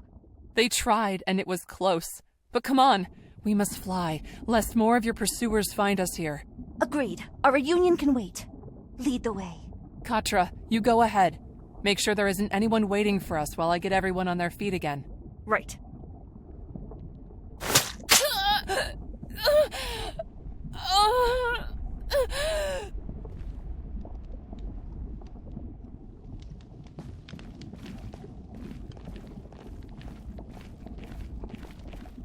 What are you doing? It seems fairly obvious to me. This is not your business, human. Return to your surface world, unless you wish to be dragged back to Menzoberranzan alongside this one here before we sacrifice her to Lolth for her sins. The older sister, Felosio, seems almost ecstatic to have Althea in her clutches, and you get the sense that she'll enjoy being the one to execute her. The others, however, are less enthusiastic, seeming more stoic or resigned to the task. The younger brother in particular looks pained by the sight of his sister Althea brought so low. Still, even if they are unwilling, there is every chance that a slip on your part could result in them all swooping in to attack you. She has risked everything to help you escape that place. This is your chance, perhaps your only chance, to be free of Lolth and all of the intrigue and backstabbing. Althea has been happier living with the dwarves than she ever was in House Vandry, and she wants to share that with you. Please, come with us. You'll be safe. None of Lolth's servants will be able to touch you in Mithril Hall. You presume too much, whelp.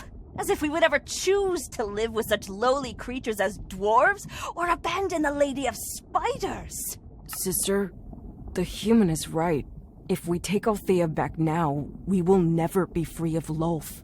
Whoever said that I wanted to be free of her? Then you would prefer to live your whole life always watching over your shoulder, waiting for an ally, or even your own mother to betray and kill you? That conflict is what made the drow of Menzoberranzan strong.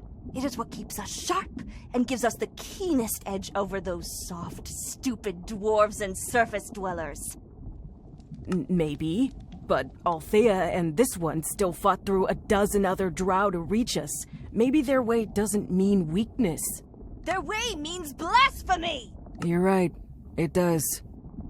Good. I'm glad that you have seen your mistake. Your punishment for your impudence will be less severe than it might have been. I'm sorry. What are you doing? I'd rather live a life of weakness and peace than one of power and pain. I'm going with Althea, and none of you are going to stop us.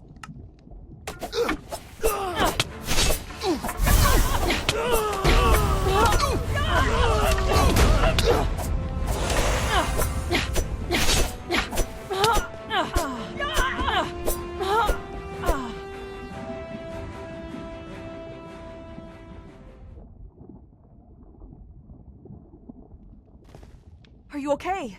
Can you walk? Yes. Paralyzing venom. It's wearing off. Althea, I am so sorry. I thought it was the only way.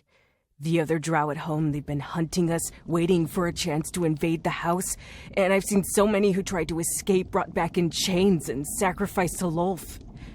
I should have had faith in you. I understand. Lolth keeps us in line by turning us against each other, using our fear and greed. but I thought I was different, and I still betrayed you and nearly got you killed. I don't expect you to ever forgive me, and I understand if I'm no longer welcome in Mithril Hall, but if you'll let me, I'll do everything I can to prove my sincerity. I want nothing more to do with Lolth, Menzoberranzan, or House Vandry. I believe you. We should go. No telling if more are coming, and, well, there is nothing left for us here. Goodbye, Felocial. I wish the ending could have been different.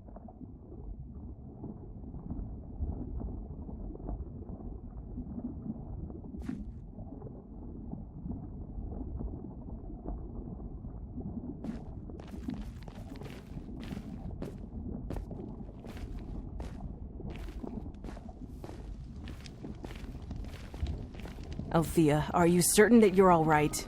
We should rest if you're hurt.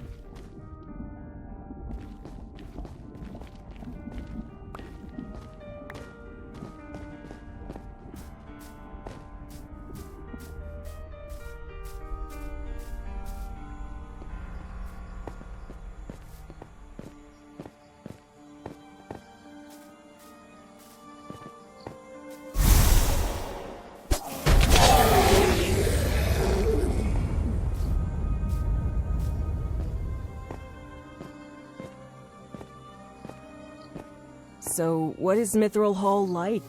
What should we do once there? Talk to the dwarves, find a job for you, and try to live quietly. That's all. Don't get ahead of yourself.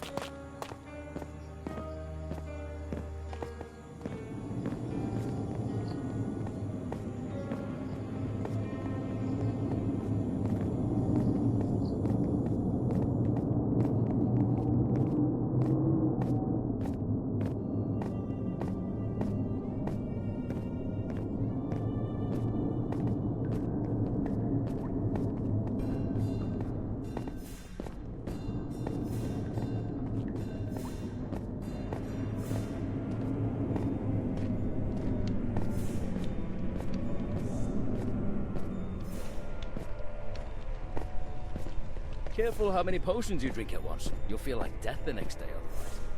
Althea, what happened? You said that 4 of your siblings were coming back with you. Things got complicated.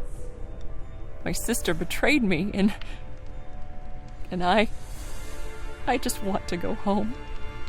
Oh, my dear girl. I am sorry. We will get you and your family back safely inside and begin settling them in. Thank you. I suppose I should be thanking you, too.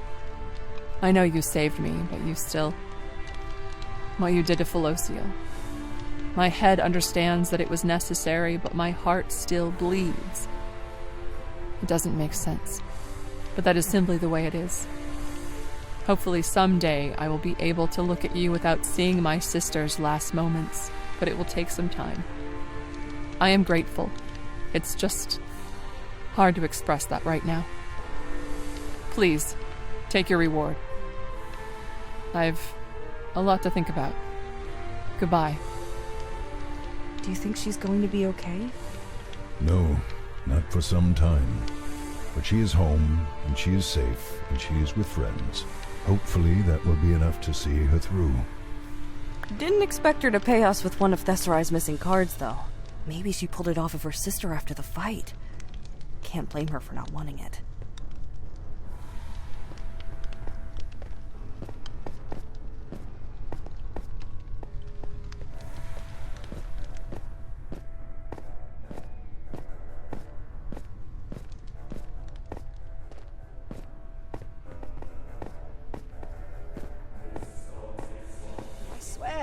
I heard a dragon roar when I was in the Underdark.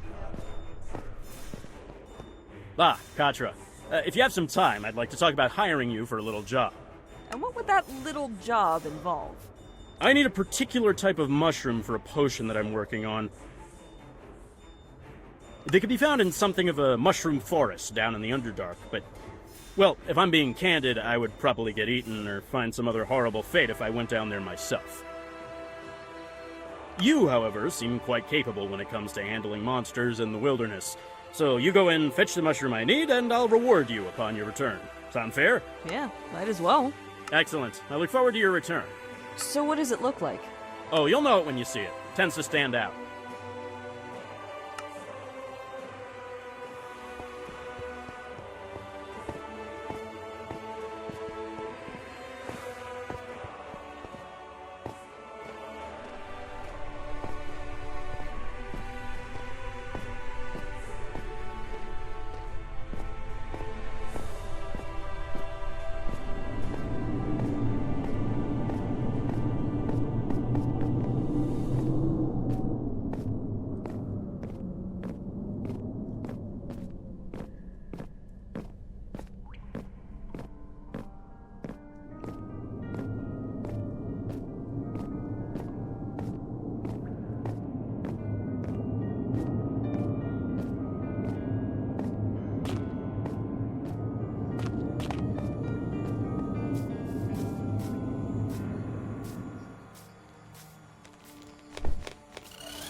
There, that looks like what the dwarf wizard described. Gotta say, this has actually been one of the easier jobs we've taken on. Wish more of them could be like...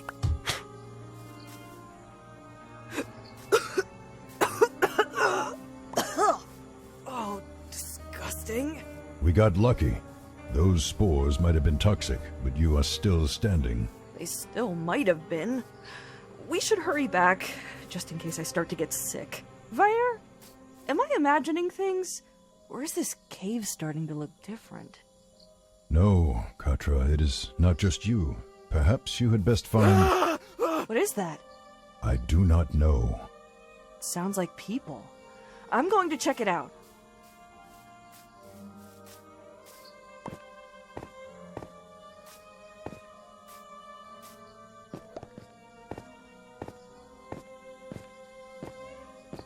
That's Zira! What's he doing here? Hang on, I'm coming! Katra! Help me! Get away from him! No! No! No! Monsters! You'll pay for that!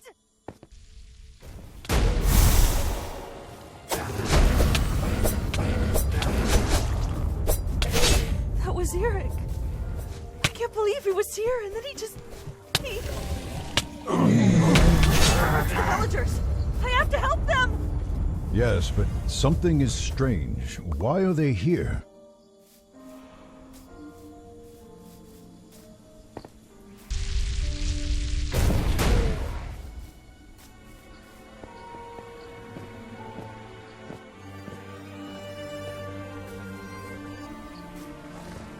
No! I said, look at me! Stop it! Stop attacking them! Don't hurt them! They didn't do anything! Katra! Help us! Please! Katra! Mom! Dad! Please, stop! Don't hurt them!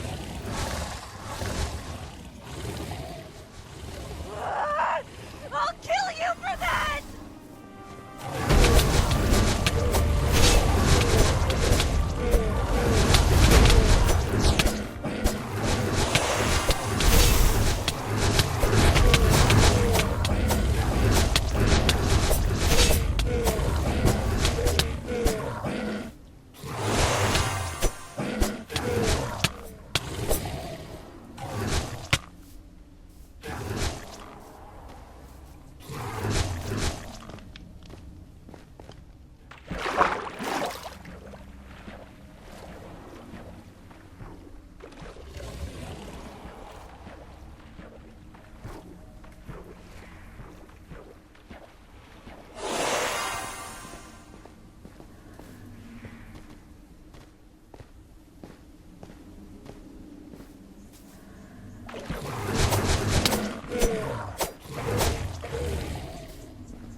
Why? Why weren't you here? Mary! Stay with me. What's happening? You weren't here. No! I am sorry, Katra. You did what you could. And it wasn't enough! I was here, and it didn't matter! Everyone's gone again! Why? Why didn't it make a difference? Katra, please. I understand that you're upset, and you have every right to be. But we are still in danger, and cannot afford to have you acting out of rage or despair. Vaer? Vaer? What's happening? Vaer! Talk to me! What the? How did I get... Vaer, what happened? There you are. I was wondering when you'd get back. Dad? I need you to run over to the Guilfords across town. They said they'll have payment for those chairs I made them. Dad, how are you alive?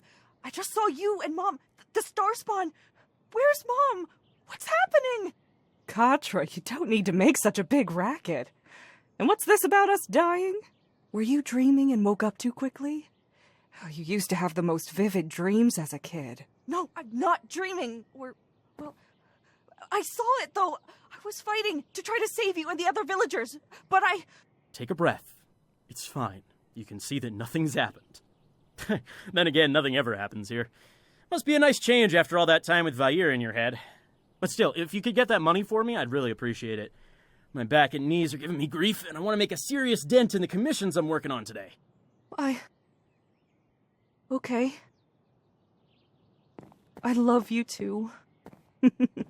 We love you too, honey. Just be back soon if you want to have any dinner.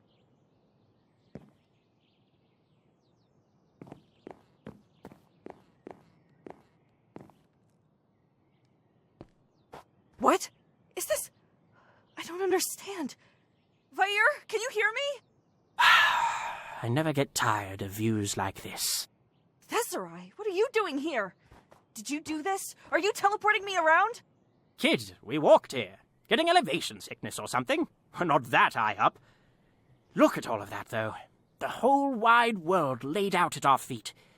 Anything we can see, we can investigate. Anywhere that catches our eye becomes a destination. Or, well, more for you, I guess. I'm still stuck in Candlekeep.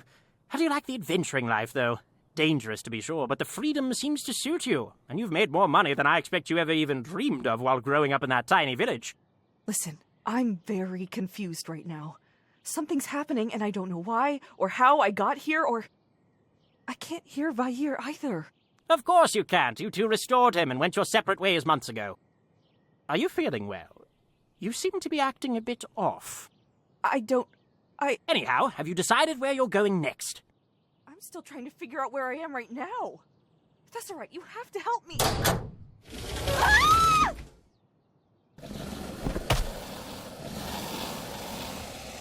Oh. Ow! Now where am I?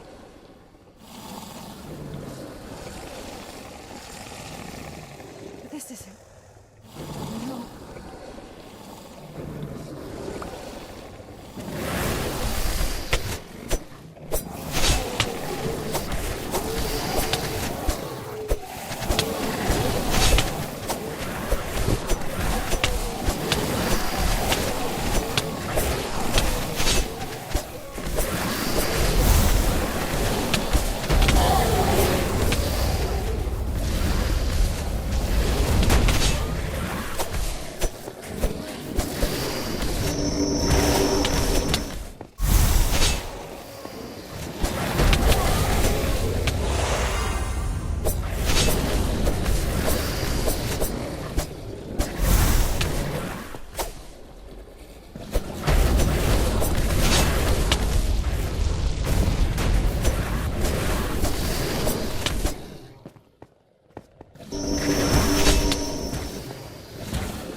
Katra, it's over.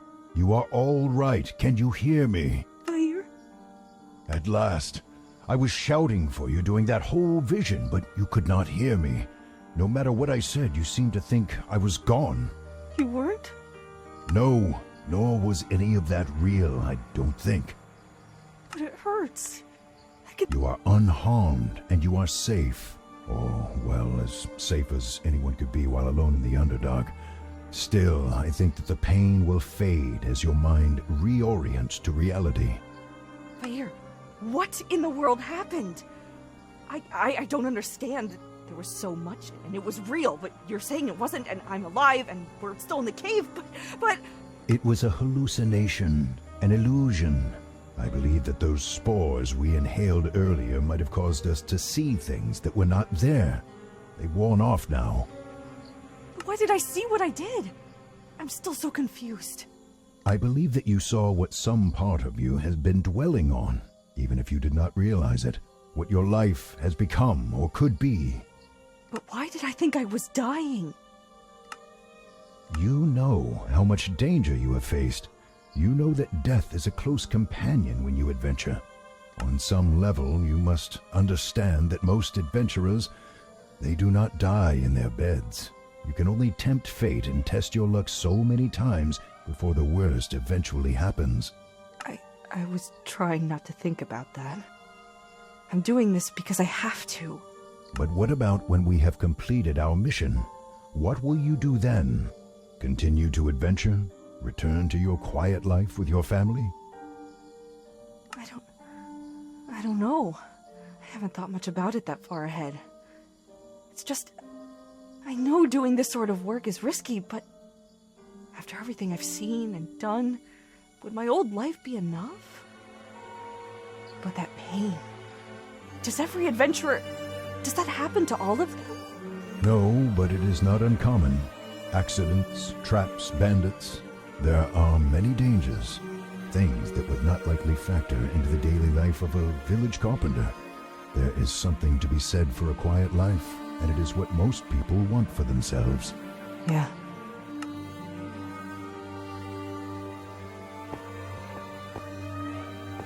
Will you be okay? I think so. I'm just a bit shaken, I think. That was a lot. If you are safe to travel, we should probably return to Fenrir then. It would be wiser to rest and recover in Mithril Hall rather than down here. Right.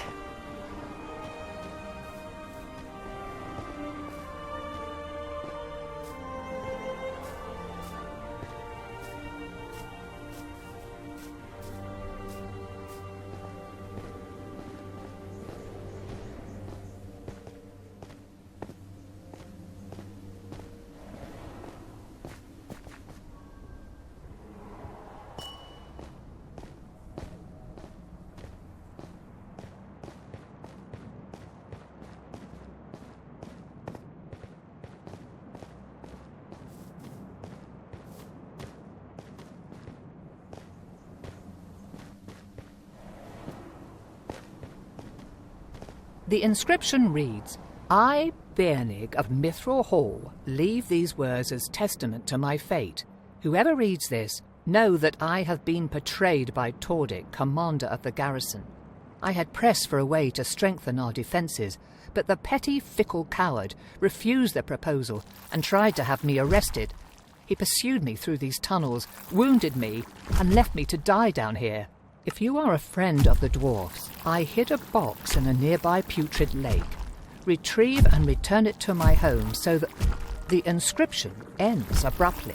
He was unable to finish his message. But the important parts are there. Did Tordak seem like the type of person to betray someone or make a power grab? No, but people change when power and competition are involved. It is impossible to say how he might have acted outside of this accusation we have read. Bjernig certainly seemed confident in his estimation. Enough so that he spent his dying moments cursing the commander. Anger and despair can likewise change a person. I would treat these words with some suspicion. They are far from unbiased. Fair.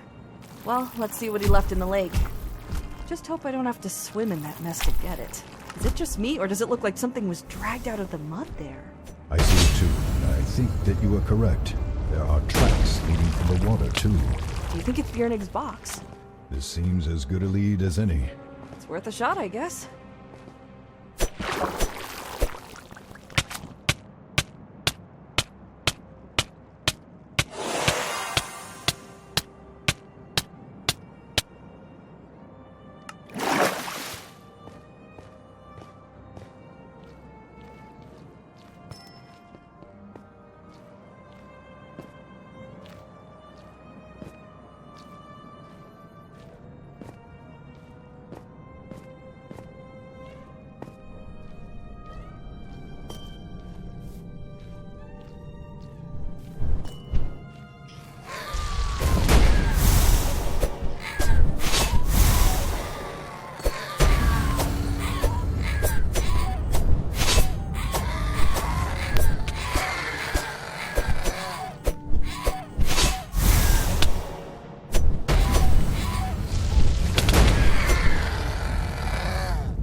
After checking for traps and other hazards, you carefully open the lid of the box.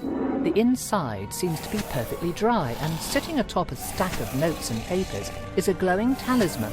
Before you can further inspect it, the runes on it brighten just before the item cracks and bursts apart in a spray of dust.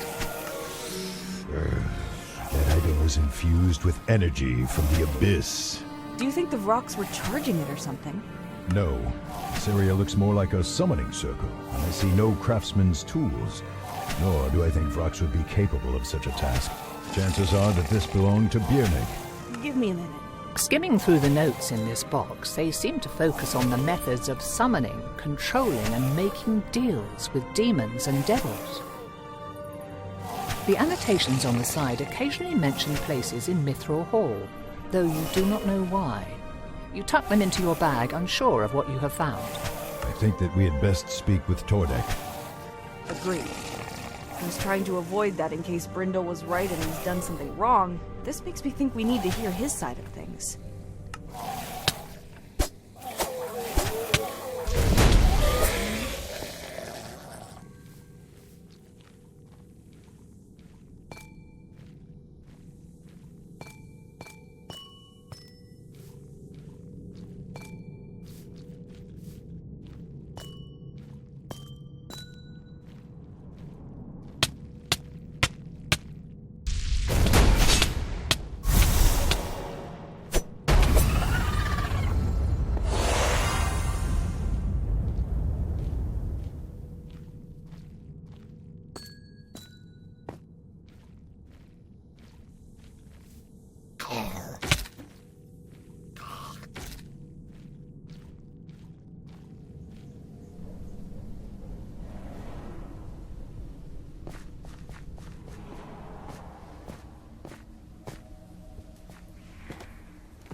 No challenge is too tough for a Welcome back. battle-hammered dwarf. Do you have the ingredient I asked for?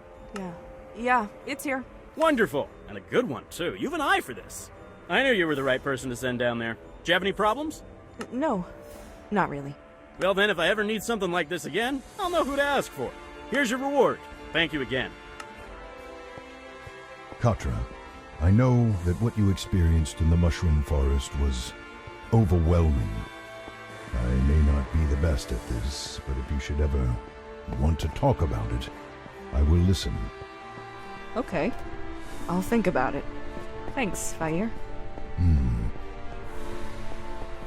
Well done. More cards for the deck. You're almost there. If you're ready to continue, speak with the man with the cart. Or you can continue exploring here or anywhere else you've been so far.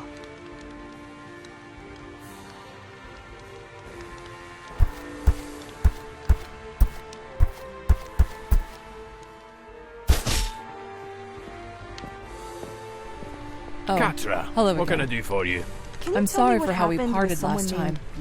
My sister's betrayal affected me more than I would have expected, I suppose. His sister asked you to investigate this, didn't she? And if she did? Then she doesn't know when to quit or let things lie. She's been hounding me about this on and off ever since the incident. However, it is better for her if she lets it drop. And you should too, for her sake. Actually, we went looking for him. We found his body, a note he left, and, well, he had a box full of stuff about summoning fiends and other creatures from the lower planes. So that's what was in the box he took with him. He wrote that you betrayed him, but after finding all of that, we wanted to hear your side of things. Fine. But you should not tell Brindale or anyone else the truth of it, in my opinion. Baernig wanted to be the king's next advisor, and felt he needed to prove himself by doing something significant for the city. I will say in his defense that his heart was in the right place. He was just obsessive. What exactly do you mean by that?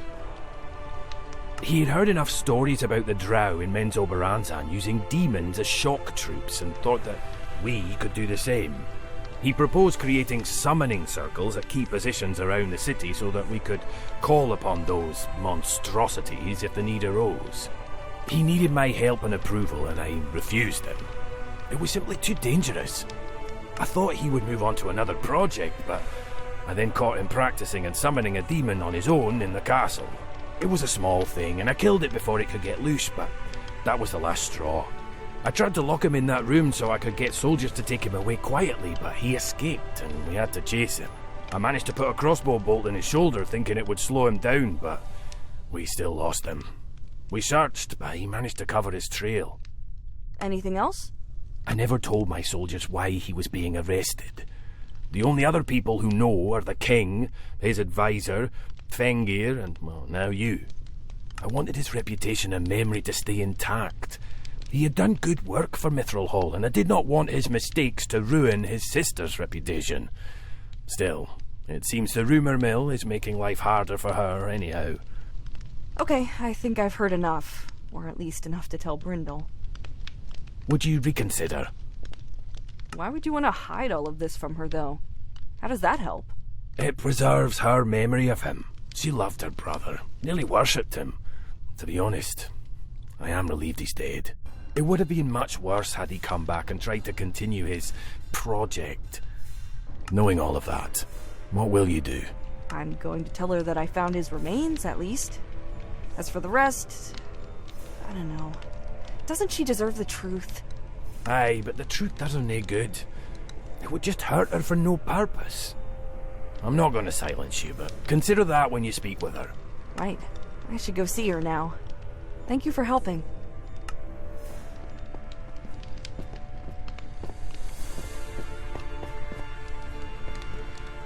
Katra, before you speak with Brindle, I wanted to say that Tordek had a point. The truth does her no good and will only bring her pain. However, I think that she ought to know what happened, if only so that she does not resent Tordek so much. Either way, it is your choice.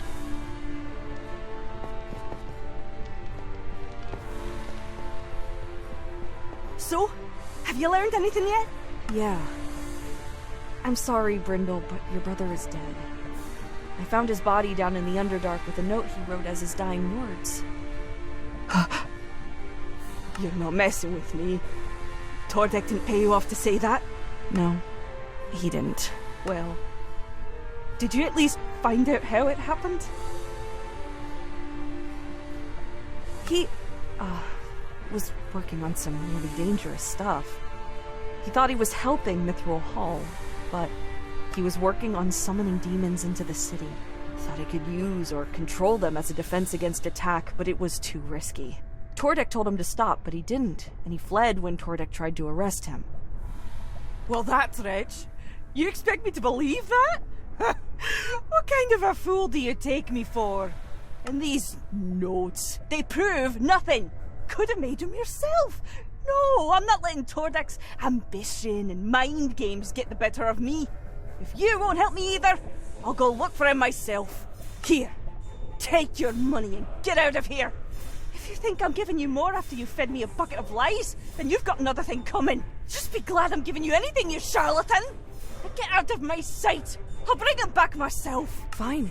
If you still feel you must, you can find his bones near one of the Underdark's lakes. I wish you the best.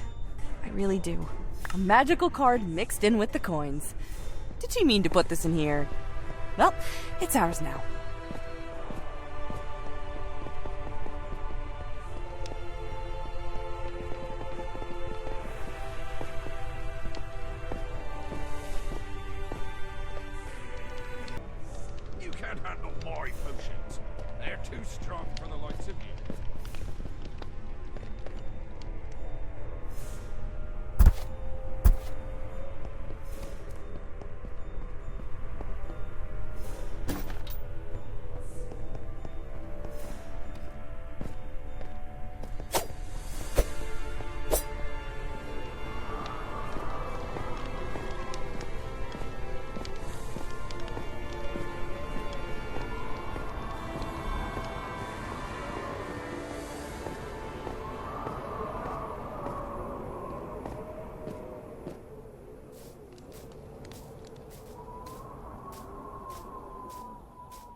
Need a lift? After a skillful infiltration of the cult's fortress and an epic battle with the eldritch horror controlling Vaer's body, you rescue Vaer and all the missing villagers from the vanquished enemy. However, as you defeat the villain, you and Vaer receive a terrible vision of a coming calamity. In order to prevent it, the dwarves make you a beautiful weapon made of mithril, but you must have it enchanted. Your journey brings you to the Moonwood and the village of Moonvines, where you hope to find a spellcaster suitable to the task. You also happen to know that the final cards that Thesserai needs are also located somewhere in the forest. Get out there and find them.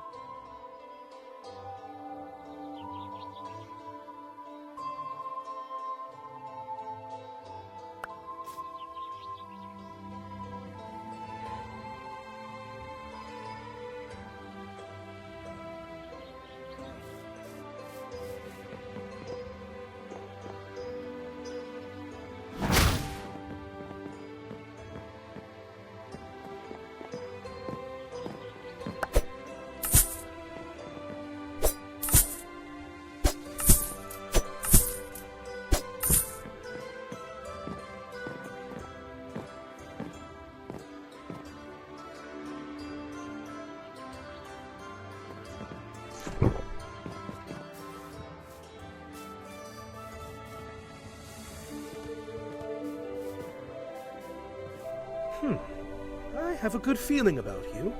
Yes, I think you will do nicely. Do for what? My name is Thaddeus, and I offer a mission on my lord's behalf. You may have heard of how various creatures have been slipping into our world with increasing frequency as of late. My lord protects these woods and has been pressed dearly to destroy or chase out the threats that have appeared. It would be a great boon if you could lend your sword in defending the Moonwood. So who is your lord exactly? I want to know who I'm going to be working with. He would prefer that I not say. He enjoys his privacy and is quite cautious about revealing himself to strangers. Please, be patient and have faith that he has the forest and its residents' best interests at heart, including for those in this settlement. So what exactly do you want me to do? We need you to hunt a pride of displacer beasts that have appeared from the Feywild. They are intelligent and hunt for pleasure, enjoying tormenting anything weaker than they are. They have already decimated the deer population, and don't even get me started on what they have been doing to the songbirds. Where or what is the Feywild? It is another plane of existence, though closely linked with this one. A world of wild living things and fairies of all sorts. It is a physical representation of both the joy and beauty of nature, as well as its danger and unforgiving qualities. Places like the Moonwood have a closer connection to the Feywild, so it is easier for creatures such as me to travel to and fro between worlds. So what exactly do you want me to do? We need you to hunt a pride of displacer beasts that have appeared from the Feywild. They are intelligent and hunt for pleasure, enjoying tormenting anything weaker than they are. They have already decimated the deer population, and don't even get me started on— All right, I'll help. Excellent. Thank you, from the bottom of my heart. Good hunting.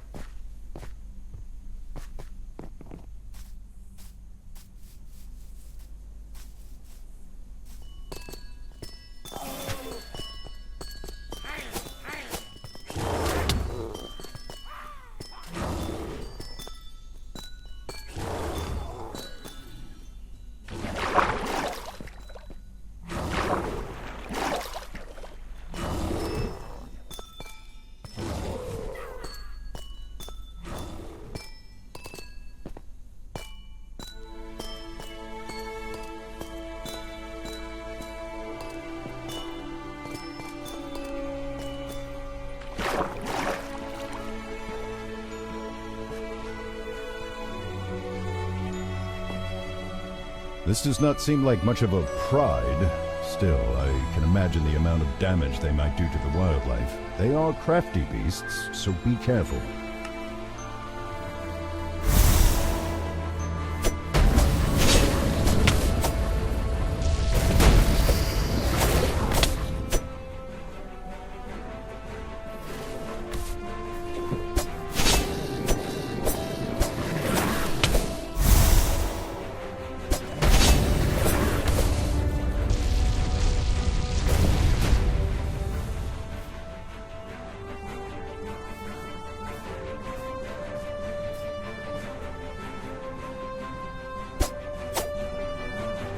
A trap.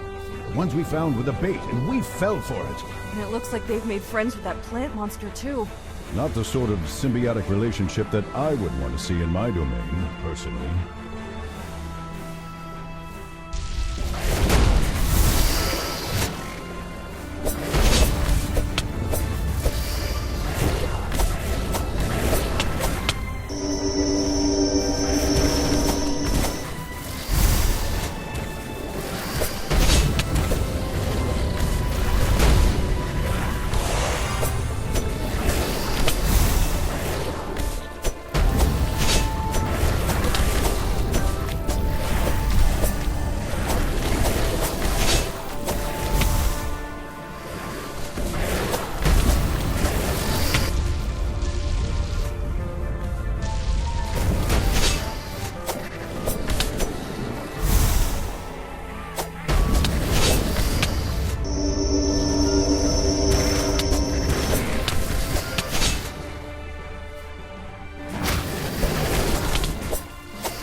My master has been watching you and tells me that you have eliminated the beasts and their vile companion.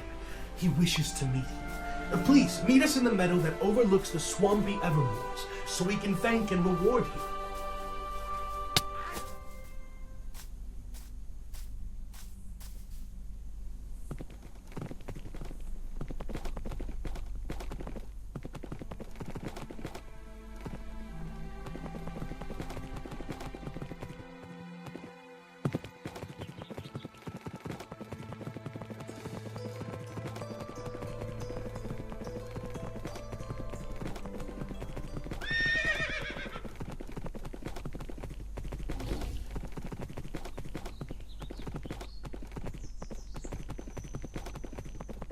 This place, it has something about it. Yeah, I've never been somewhere so peaceful. It's like even the sun is softer and warmer. There you are. Again, thank you for your service. My lord would like to greet you in honor of your assistance. I don't see anyone. I thank you for what you have done. I've been stretched and overworked like you would not believe trying to keep this forest safe. When you killed those displacer beasts, I felt some of the evil disappear from the forest, and will have far less to contend with moving forward. Also, I heard that you got into a fight with that living bush in the process. Sorry about that. I should have told Thaddeus so that he could warn you. I've just been so distracted with... Pardon? Yes, What? The ogres are swimming in the magical lake again? Oh, I'm sorry, I have to take this. Thaddeus, give them their reward, please. What would I ever do without someone with opposable thumbs to help me? Yes, I'm coming. I apologize for his inability to stay longer. Still, it is a great honor for him to reveal himself. I can only think of a few dozen others he has done that for over the years. Here, you have earned this and more. I hope that it is enough and that you remember us fondly. Farewell. May your road guide you safely to where you need to be. Thaddeus must have picked up one of the cards while working for the unicorn. I'm guessing the two of them just want it out of their forest.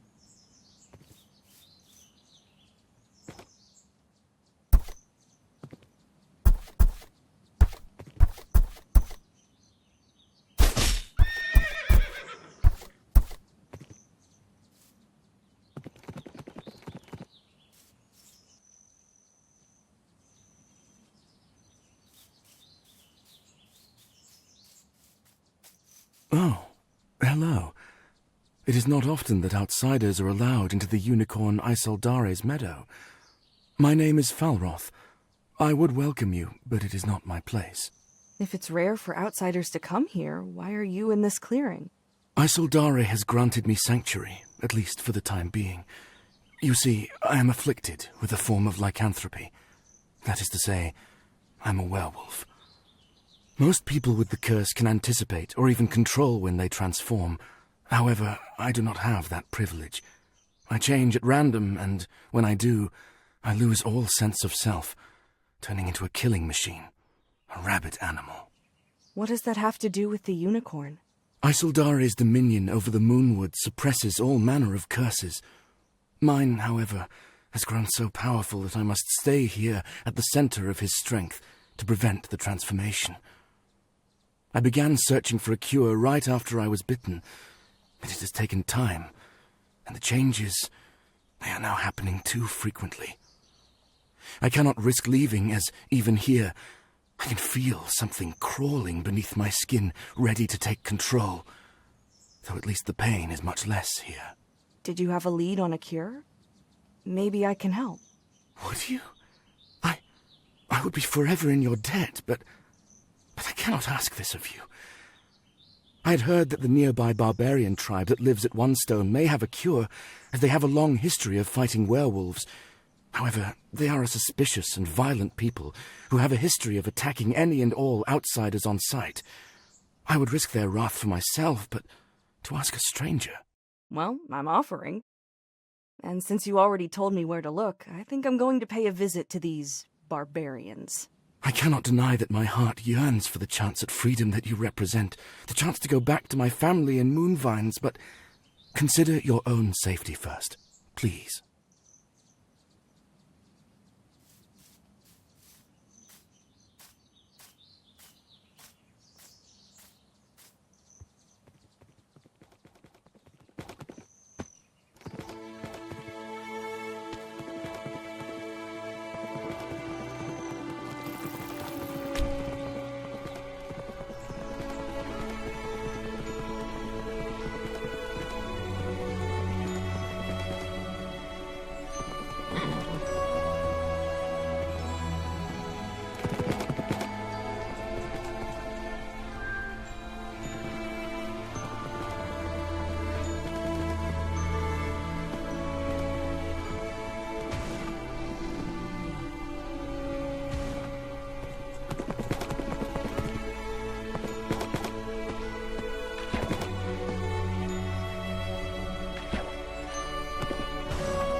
Outsider! You step on sacred ground! Kill the trespasser!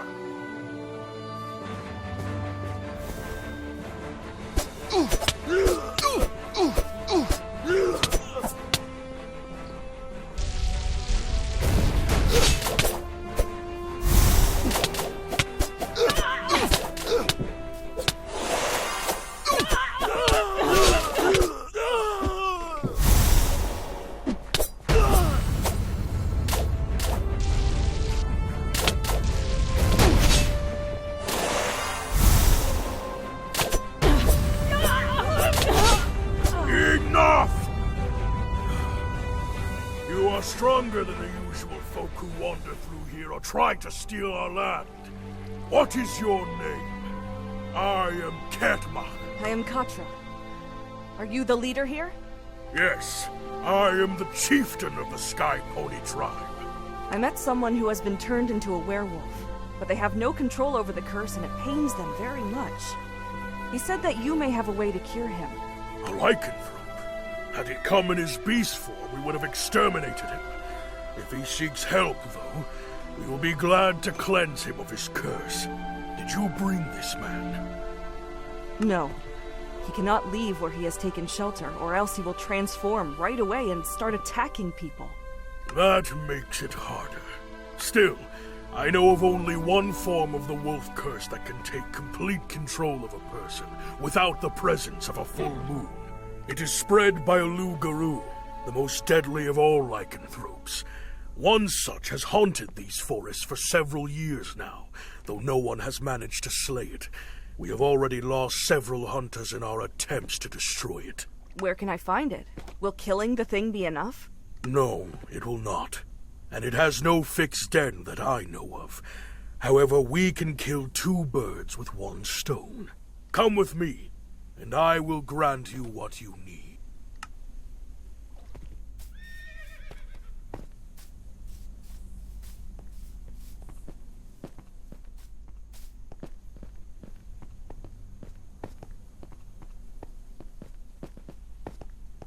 Hold out your weapon. Ra-ethu ki no ha karak. There, I have granted you 2 blessings. One will help you find the loup-garou.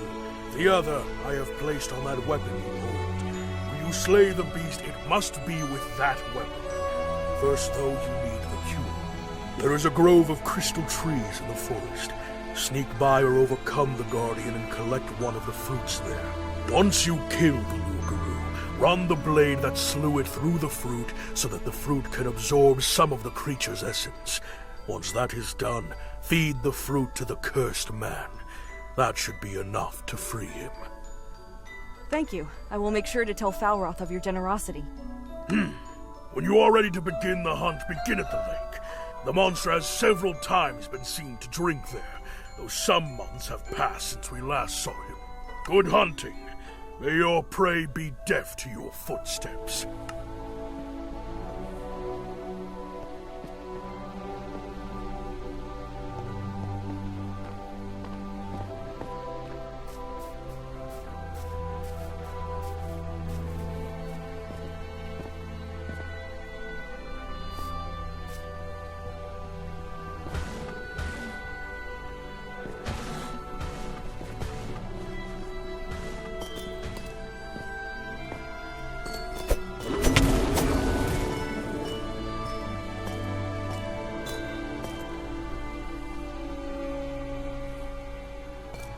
When Kertmark mentioned a guardian, I had envisioned some beast, not a banshee. Be wary of her scream, Katra.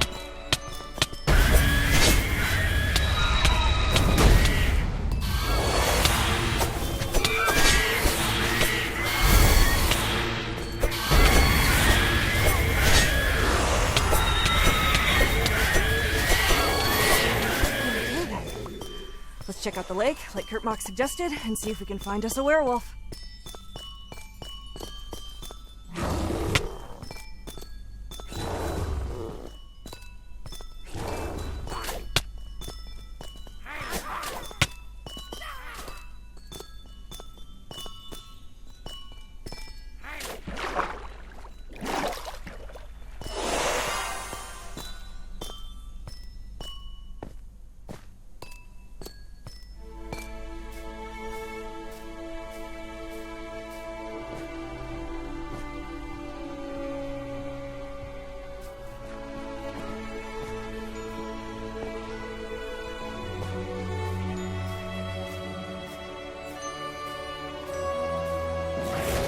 Vaer, what am I seeing? This appears to be the effects of the blessing that Kertmark placed on you. I suspect that this trail will have us following our prey's footsteps. Lacking any other evidence to go by, I would recommend that we at least see where it leads. Right.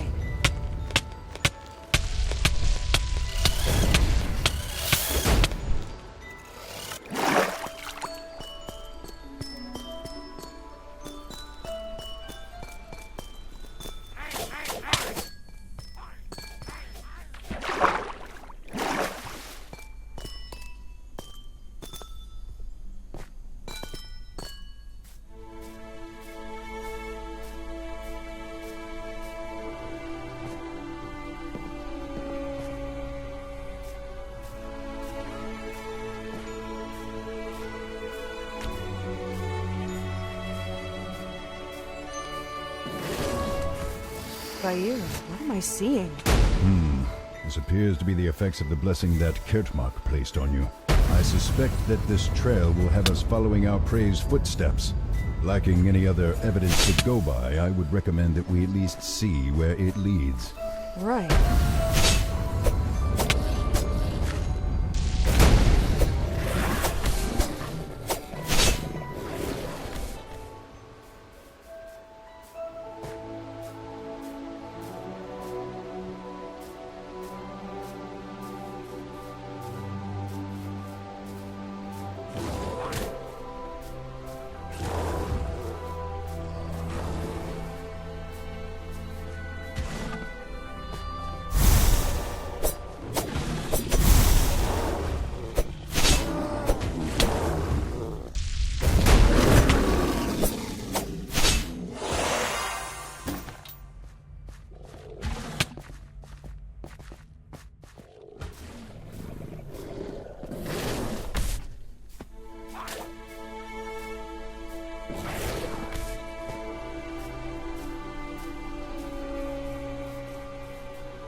Quickly, like the chieftain said, run your weapon through the fruit. You take the crystalline fruit from your bag and carefully slice into it with the blade you killed the loup-garou with. The juice slides down over your fingers, warm and sticky, as you make sure that the fruit has touched your weapon's killing edge.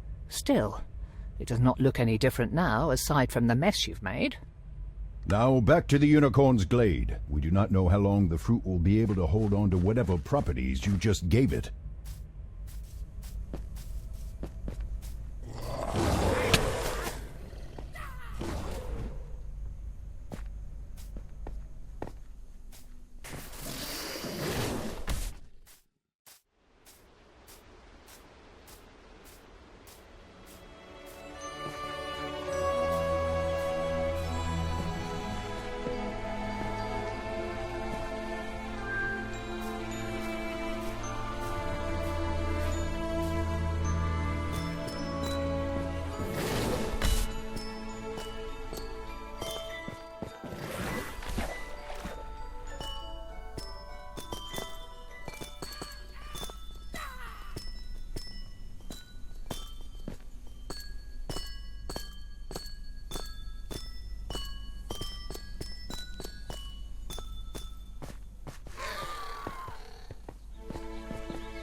Oh, you again. It's funny, but I could have sworn that I felt a little different earlier. Like the curse was not quite so demanding as before. Anyhow, what can I do for you? Eat this. All right. Why? The chieftain of the Sky Ponies said it should cure the curse. Now that I've killed the creature that infected you, this should remove the curse entirely. You killed it? You actually hunted that monstrosity down? I must say I am impressed, but never mind that. The fruit. Falroth takes the fruit, its sides gummy from where the escaped juices have now dried, and tears into it with his teeth, which you now see are slightly pointed. It is clear that the elf was already hungry, but after the first bite he pauses, blinks, and then devours the rest in a frenzy, scarcely even taking time to breathe. Once he is done, he is left panting for air. A moment passes. Then another. Then you see his skin start to flush again, the sickly shade replaced by a healthy pink, and extra hair that you had noticed around his face begins to fall away.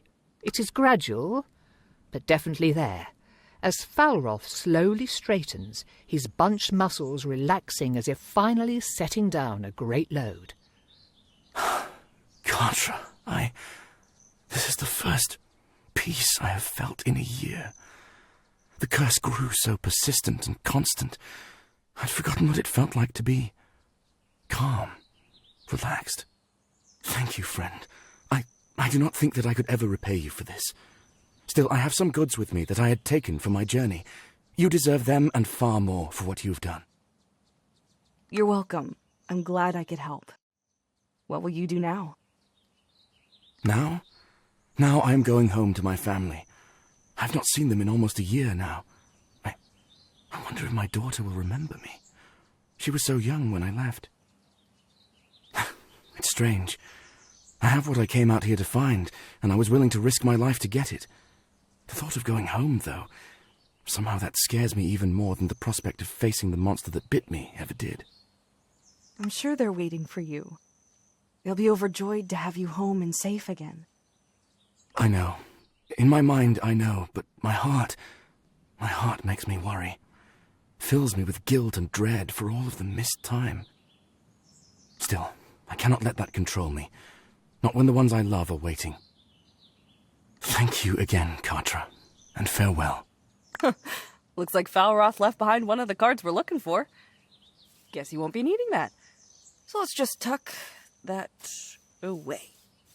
That's all of them. You've found the last missing card from the deck of many things. Vesserai will be so relieved. Head back to Candlekeep and tell him the good news.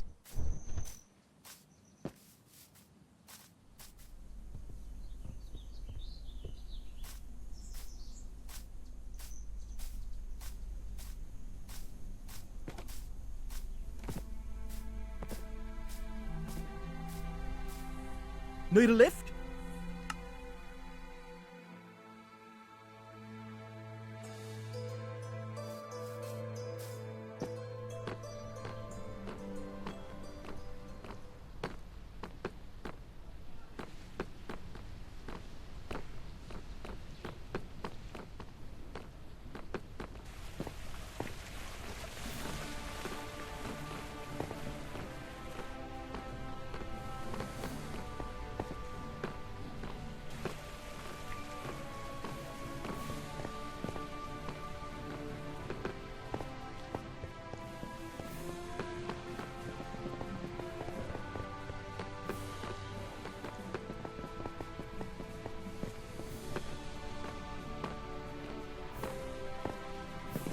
You're back, and with all the missing cards to boot.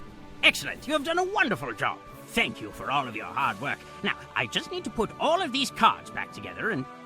Hold on, is it just me, or does this card look different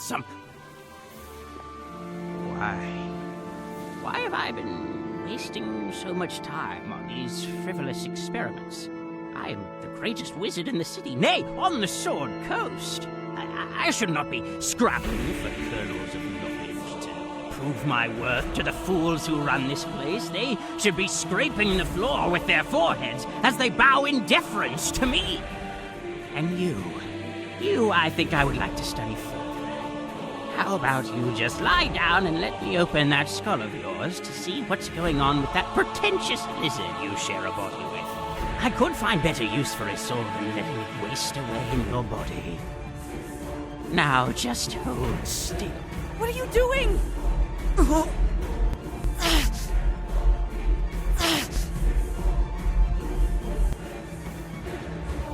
This isn't you! Come now, don't resist. I would prefer a full examination, so I don't want any pieces of you to go missing. Pandinsis,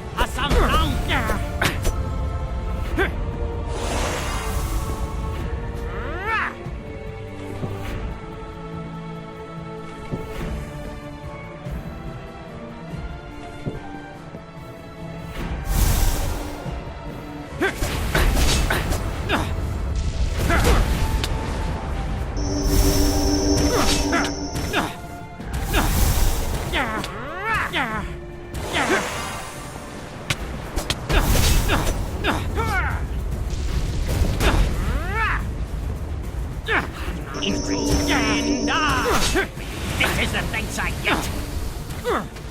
Siranta Falu.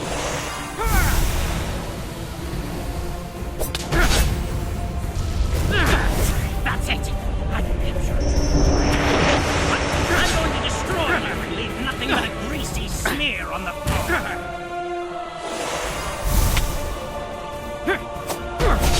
Siranta, you have anything even resembling a man.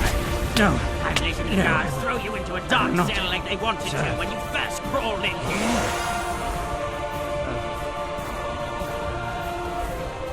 Oh dear. Oh, that was entirely unpleasant. Ugh. I hate it when I get turned into a mindless killing machine. Terrible for my reputation and my complexion.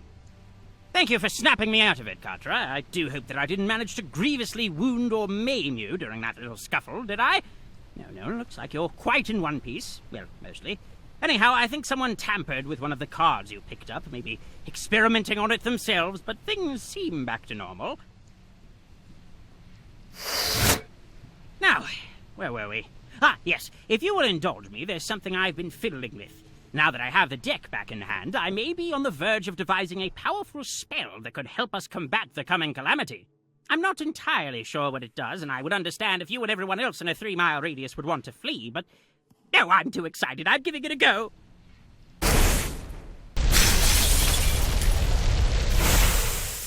Ooh, that could work. And thus the deck of many things was restored to Archmage Thesserai's possession, and Thesserai was restored to his senses. Though the missing cards could have caused even greater mischief had Katra not intervened. One of Faerun's most powerful mages turning to evil could have been cataclysmic. Still, the crisis has been averted. The deck is secure, and all that is left is to prepare for the final confrontation.